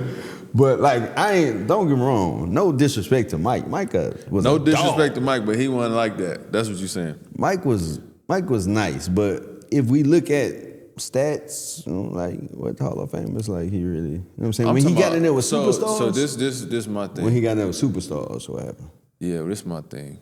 And boxing is so different because it's like literally one-on-one. But like, as a hooper, right, I had to grade a hooper based on a game and what I see with my eyes. Because we could go stat for stat. How the fuck do you rate Bill Russell to Joel Embiid? You got errors, you got time, you got game. I mean, boxing, you got different gloves, you got different, all type of shit. Niggas on coke, all type of shit. Like, it's so many different variables, bro. It's like, how can I compare myself to somebody that played basketball in Chuck Taylor's? You know what I'm saying? That's just like, so saying all that to say, I still had to judge them based upon what I'm seeing. So I can't, in my mind, look at Mike Tyson and say, He wasn't like that. just from what I'm seeing in the ring. Now you can go stat for stat or whatever. And me and you also had a conversation about losses too, because I feel like, especially now, losses is held against fighters. Yeah, I don't like that. Way too much. Because you can fight a motherfucker for Yeah, I 12. don't like Man, that. most people can't do one round of sparring. Yeah. You could fight a motherfucker for 12 rounds and lose by a point or 2 points or 3 points. And you weak as hell after that. Yeah. Or you can get your ass beat. But still, maybe it just wasn't your night. All this shit lead up to one night. Facts. Mike had a lot of good nights, man. He had a lot of good nights, right? Let's look at Canelo today. Canelo and Billy Joe Sanders, or a lot of people Canelo done fought. Canelo done fought some dogs. These people was great, but when they got in there with Canelo, he made them look amateur. Right? That's just because how good he was. And these are names, these are names that you're gonna know. These are names that's going in the books. Give me a few mics. Cricket. What about? No, I'm not arguing with you. Really? But what I'm saying is, what about like? Can you break it down in a different way where you have styles of fighters and you have like right now, right? So to me, I would say Tank is the best to me. Right? This is how I view it, just because of my eye test. But then you have other fighters like Shakur or other guys that may be more technical, maybe more skilled, whatever the case may be. But like, if I'm lining them up, who I'm taking? Because like you look at somebody like, and I'm gonna keep going back and forth just because I play basketball. No, I'm with you. Somebody like LeBron, who now the kids say he don't have no bag. The motherfucker that scored 50,000 points Like, what do you mean? in his career. Most people could live 100 years and not score 50,000 points, including shooting around and dribbling off your foot. Nah, with me. You probably ain't scored. You probably haven't scored hooping, bro. 200 points in your life. Bro, I'm hooping. In totality. Bro, what you looking at? I'm just thinking about that when you dribble off your foot, dog. The man, what he said, he did the foot move and pushed me in. You know, I you wasn't heard the even man close. was We got the footage on that. I don't think we got the footage of you knocking me down. I don't know if we got the that. man pushed me, bro. You for sure been in more fights than you got Travel. points. Travel, foul. The man did Nah, this shit. I started to play defense, and once I seen, because the thing about hoopers is, can you tell if people can fight by looking at them? For the most part. But it's You got something that super surprised you, Yeah, but for the most part. I could tell how you walk, you couldn't dribble. No, you couldn't tell that. And it's crazy because I started to give you the respect. And I said, I'm going to just wait. I'm going to block him. I'm going to do something. Once I seen, I was like, man, I shouldn't even be standing next to you on the court. That's how bad it is. I'm punching you. You next want time. I'm punching you. I'm punching Now you. that would be understandable. You know what I'm saying? And you one of them niggas that just can't hoop. You know what I'm saying? Man, I I'm talking never about he played- looked like he never seen a basketball before. Like you from a I ain't third never world played- country and they don't have basketballs over there. They just play soccer. Man, I was like, I never even seen nobody like hold the basketball like Come that. out there with basketball. He did some shit like, Hey, go grab them mitts, and fool. he got the left too. He like, boop. I'm like, oh hell no. Go get that Might jump get my rope. line. Get that jump rope, fool. Hell no. Yeah, man, I punch people, man. That's what I do. Yeah. No, you good at that. What about the fighters though? Like now, like who you like? Man, I love Shakur. You like Bud? Definitely Bud. For sure. I did go against Bud on Bud and Yeah, you did. Spence. I went against Bud. I was with Spence. A lot of people was. Was that a Texas thing? For me, it was a Texas thing. Yeah. It was a Texas thing for me. Bad call. It'd be like that. Bad call. But I really like Shakur. I think Shakur right now. I think the boy is special. Like Andre Ward. But like Tank. Your Tank, I would say Tank is Tyson-esque. Right. But Tank then got some real names under his belt now. I wasn't a fan of Tank at first. When he came out knocking boys out, I was like, he need to be tested. He ain't fought nobody yet. Mm-hmm. But after he started fighting people, I was like, oh. Yeah, I like him. He ain't nothing to play with. And maybe I should have, if I don't know. I didn't watch a lot of Tyson fights, so I don't know. I'm a hard critic though. Like it take a lot for me, even with my friend group, though, I'm like that. Like, let me see something. Let me go through something before I could even. So yeah. That's because you a real fighter. You got this. What big Raider? Shit, where Raider at? God damn. How many fights you think you've been in your lifetime? Man. How many points you said LeBron made? 50,000. Man, if I had to put a number on that, I know I was in the hundreds out of high school. Damn. Out of high school. Like, fighting was a weekly thing, though, that you did for fun, you know? It was just, No, I don't know. We didn't do that for fun. You did it for fun, right? I either fought with my life, I thought my life was on the line, or it's just a motherfucker just pushed me too far to the edge. I wouldn't just walk around fighting for fun. I know guys like that, but I was not one of them. In Beaumont, fighting was definitely a sport, and not even boxing. Like you did it for sport. Go to the mall. You would got your ass shot fucking around with us, because I think my class, what was that, 2012? I think we was the last of the motherfuckers that was fighting. They don't do too much fighting no more, Mark. True story. They shoot niggas now. Keep on going out there Yeah, trying to act like you tough if you want to. All them motherfuckers, Yeah, fish dinner. They ain't fucking around. I don't want no problems. T-shirt. Until I get in that ring, I don't want no problems. I know y'all done seen my highlights of Mikey now.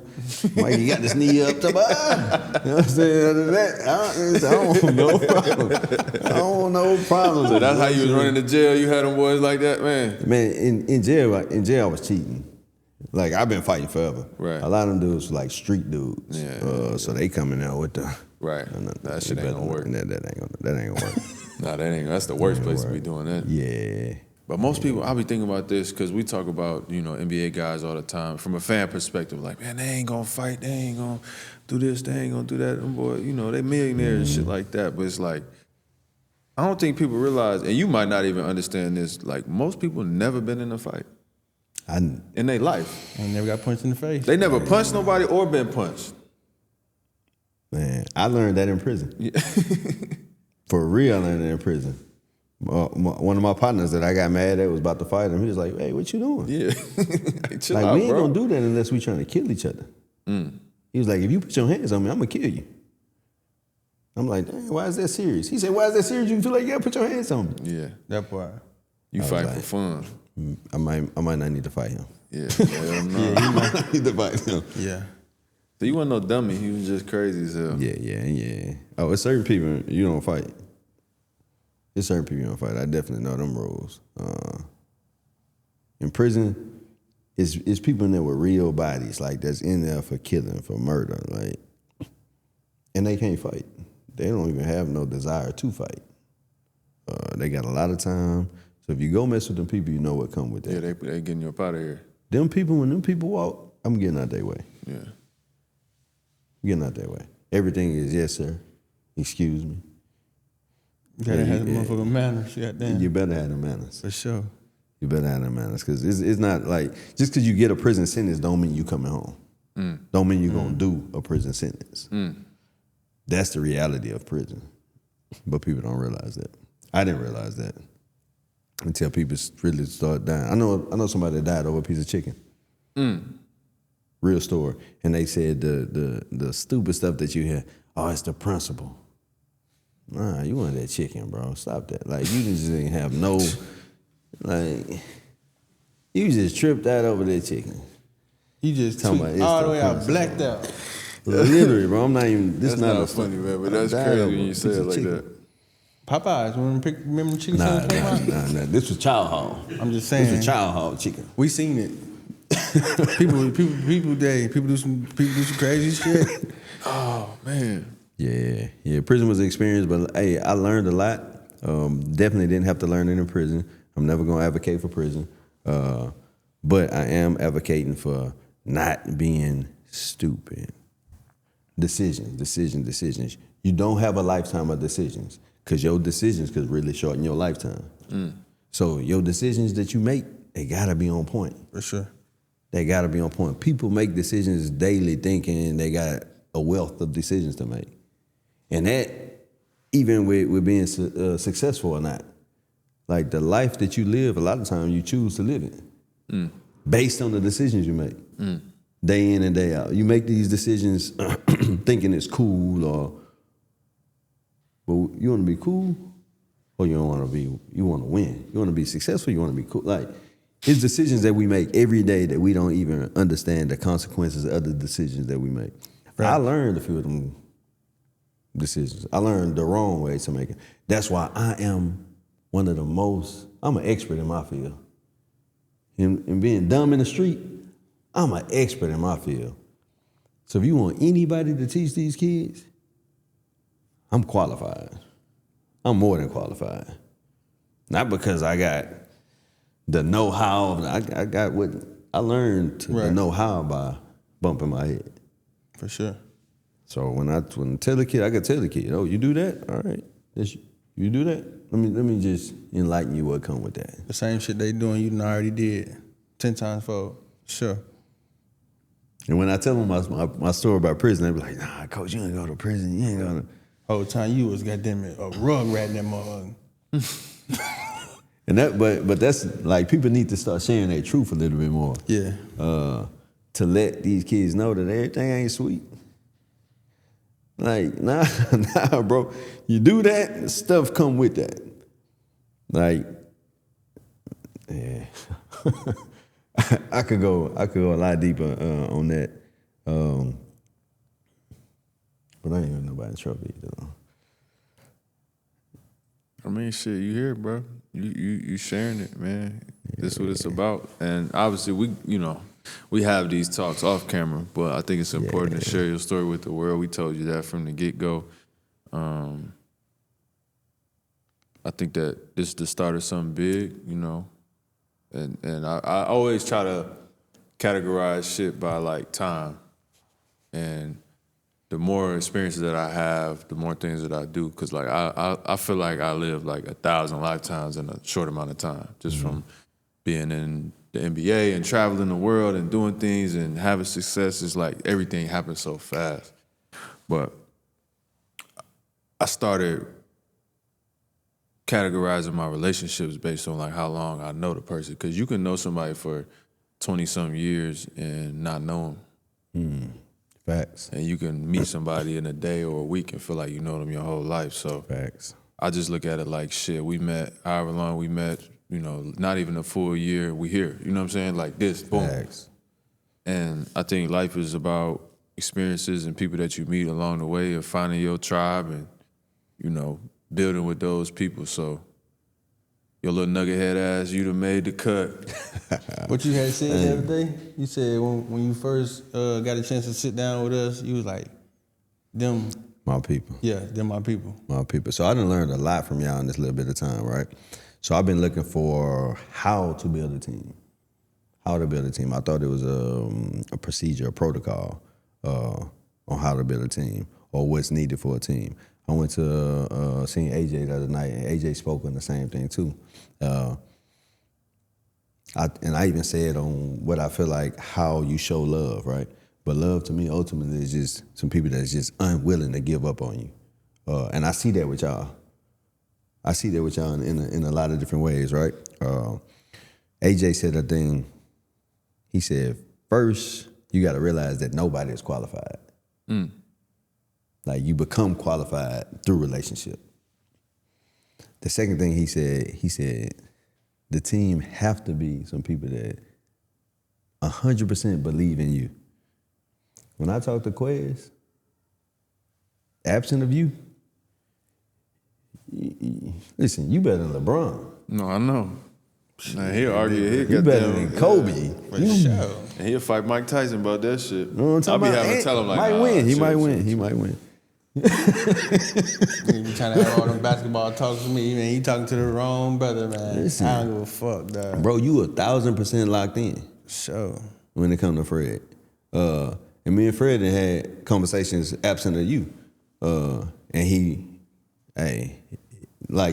respect your wisdom. Like, he told me a thing. We was talking about finances one day. He was like, hey, you really need to talk to Quez too. Quez ain't been through it. He didn't see a lot. Like, you need to chop it up with Quez. Quez know how to fuck that check up. Quez know how to fuck that bag up. Mama, you hear me?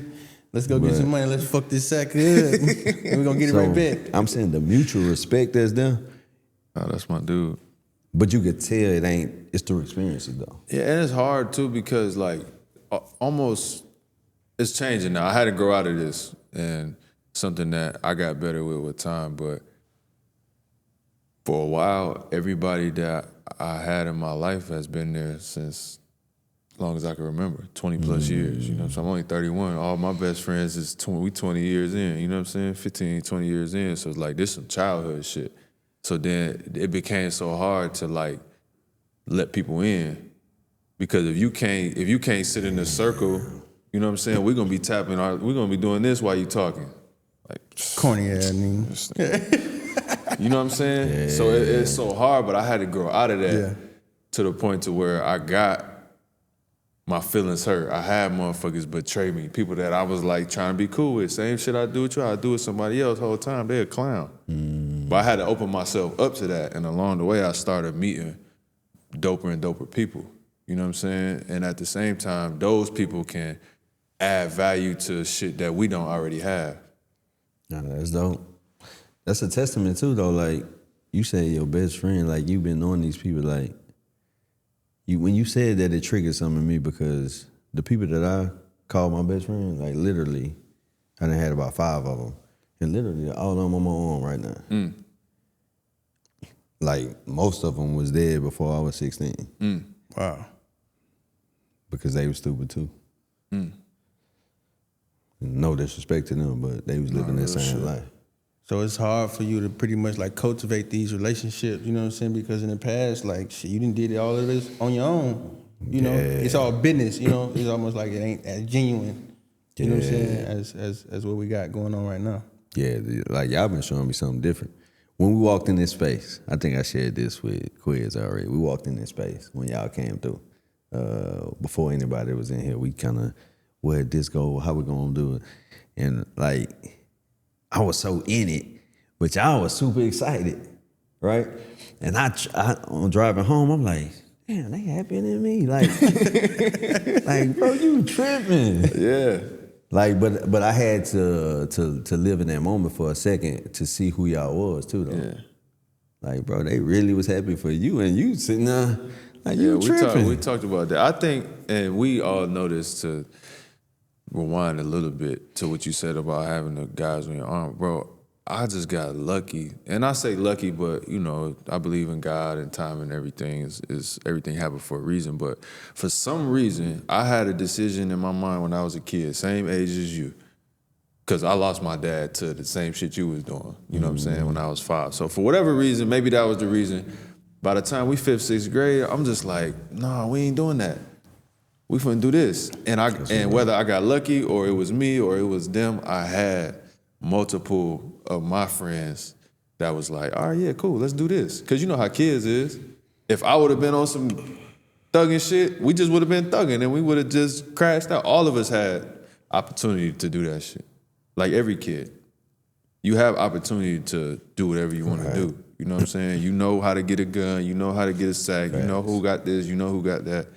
But we was fortunate to choose a different path. And that's one thing that I try to share with kids. Like, all of the toughest, roughest niggas that I grew up with, they didn't have to do that shit. They chose that shit. That part. And then I know kids that grew up in it that chose to do something else. That part. So all that shit come with a choice. I forgot what we was talking about, but I pulled it up because I want to read this. And I'm only sharing this because it ain't nothing crazy, but I don't even remember what this was for, but I remember when you said it, it hit me because like having people that have the vision and appreciation, because I show love, you know what I'm saying? This is natural for me, but most people don't do that shit. Facts. So we had a conversation, and I'm gonna read this to you. I do remember now that I'm reading it. I ain't gonna say the number, but we was talking about a number, and you said, when I said I don't need that, and you said, never speak that. I was displaying a broke mindset. Time to level up. There's no such thing as being too humble. I never want to be so humble. It cripples my growth. I appreciate you calling that out. And that was 10:35 in the morning, just a random thought. You shared that with me, bro. And it helped me because I'm going to tell everybody what I think or what I feel, whatever the case may be. I done gave game to 1,000 people that ain't listen or that don't hear it the right way, that can't receive the message. So for me to have a message, you receive the message, you appreciate the message. You not only appreciate it, you tell me you appreciate it, right? Right. I feel like that shit is what we don't do enough of. 100%. And it was something as simple as a business decision. You ask a lot of fucking questions. I don't know if you know that or not. But you ask a lot of questions, bro. Like, For you sure. really just be asking, like, hey, so what do you think about this? Or what would you do? Or how should I play this? And Facts. I don't know what the fuck you doing with the information, Facts. but if you I don't ask me, know. I'm going to tell you. Straight up. Yeah. I'm going to tell you every time. You know what I'm saying? Actually, every time. A lot of people don't. A lot of people don't ask enough questions though. So that's good. Shit. I want to give you a props for that, man. I thought that was cool. I was just thinking about that when you was talking, because you're on a mission. Whatever your mission is, you're on a journey, whatever that is between you and God or whoever. But like along the way, it's so many different steps. Like you said, for me to be undrafted, my whole story, people know my story, you don't, whatever, look it up. But it's like, you only see the end. You only see like the highlights. You only see the championships. You only see the contracts. You don't, I tell people all the time, it's like 1,000 right decisions that I had to make every day. Not saying I never wanted to make the wrong ones, and not saying that I never made a wrong one, but more often than not, I just made the right decision every time. And that's one thing I want to share with kids. And when I get young kids, they'll ask me all the time, man, how do you do it? You won't believe how many, I'm an undersized guard, I just want to make it to the NBA. What drills can I do? Like, nah, young, ain't no drills. Just do a drill. Start there. You know what I'm saying? It's 1,000 fucking decisions to even have a chance. It don't guarantee nothing, Facts. but it's gonna give you a better chance with this shit. Man, that's a word. That's a word. Like you just said, you made 1,000 of the right decisions. Me, I made 1,000 of the wrong decisions, bro. In real life, made 1,000 of the wrong decisions. And what they said this last year, Houston Rockets secret weapon. Didn't they say something like I was one of the sexiest men in Houston too? Yeah. We need to talk They said about something like whoever that, Who you put that paid? article out. Yeah, who you paid That was to another put one of that- your Beaumont hustles. You got down that's the article. They put you on the last Hustle man page. from Martin. You was on the last page too. They be seeing the kid. You was on the last page, motherfucker. Just so you know. You gassed him up, man. was the last slide. I'm just saying, bro, the accolades that I'm receiving with all the wrong decisions I made, at some point turned around, but I can't just take credit. Like I don't even know how to put that like fully. Like I can't take the credit. Like I was doing all the wrong stuff.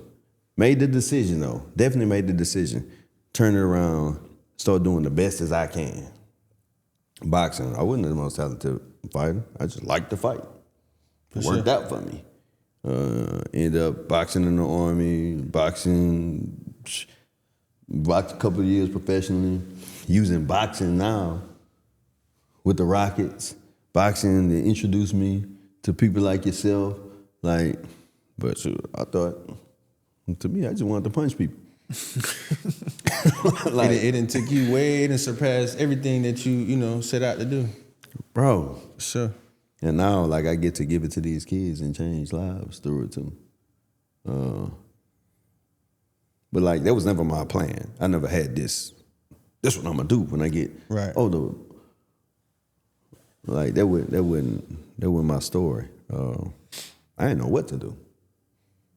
Get some money. Get some money. Here we are. We need to get some more money. So let's talk about this gym, man. How we gonna pack this gym out? Mark, talk to me. What's man, so right first now, of all, let's do the. I don't know if y'all did the walkthrough or not already, but let's talk about what this gym is right here. Give me the rundown. Man, the gym right now, as it stands, the gym is my church, man. Sanctuary. The gym is my church. Now, in this gym, we're gonna do a lot. We're gonna get some money. Do y'all play curse words up in here? Cause I gotta work out with the real music on. You know that. I ain't blessed this gym yet, but when I come in here, we putting on Pooh Shiesty. We putting on we'll Dirt, play Pooh Shiesty not since. King Von. Didn't Pooh Shiesty say he ain't for the streets no more? He did say that. He made the cut. Boy, they made the cut now. Nah, so definitely how we do with the music, man. When the kids come, my favorite is like probably some Christian rap. Mm-hmm. I don't care if Trump, Obama come in here with them kids in here. I ain't playing none of that music when the kids in here. Now, throughout the day, we be vibing. If I'm in the morning, I'm a morning nigga, so y'all might come in here. I got some gospel on, vibe that in the morning. Mm-hmm. But throughout the day, like when other coaches be training, they, you know what I'm saying, mix the music up. You know what I'm saying? They be Pooh Shiesty and all that stuff. So we got 6 bags. We got 6 bags and we got the turf. It's a nice setup, man. Oh, yeah. I know you ain't touching on them weights over there. Man, I didn't hit it. You see them hundreds over there? Yeah. Lightweight. You don't weigh nothing but 100 pounds. Right. Lightweight. We got the ring. We got a nice, beautiful ring. Yeah, we gonna get some work in here. Mob in the middle. We gonna put some throw work some in fight here parties. What's Shakur? When Shakur got the 31st? Yeah, might be ready for that. That's the 31st. Yeah, we should be ready for that. Maybe ready for that. Throw some fight parties. This gym finna be epic though. So how they find you, Mark? How we get them down here? What's the address? What Instagram? All of that. Give me the promo real quick. Mob Training, 9000 Park West. Instagram, Mark Owens Boxing. Instagram, Mob Training. We on Google. We on Maps. We on everything. You know what I'm saying? Pull up. Mark Owens Boxing is the website. Mark Owens Boxing it is. Well, call in on Unguarded. Fred to tell y'all. Once y'all call in, ask him. Yeah, we're gonna do a promo code. When you come down to the gym, we're gonna do a promo code. Tell them Fred sent you. Mark gonna give you a little discount. You know what I'm saying? It's coming out of his, too much of a discount. It's coming out of his check. Y'all want to punch on somebody got life size punching back. Quez down here. You might catch Quez. You might catch Quez on a random day if you want to get some sparring. That's all good. Yeah, lay y'all ass right down. Don't let Mark send you off. Quez been here punching people down, man. Yeah, you gonna be here with that gospel music. I be here talking about fuck the devil. For real. No, he ain't got no sense, man.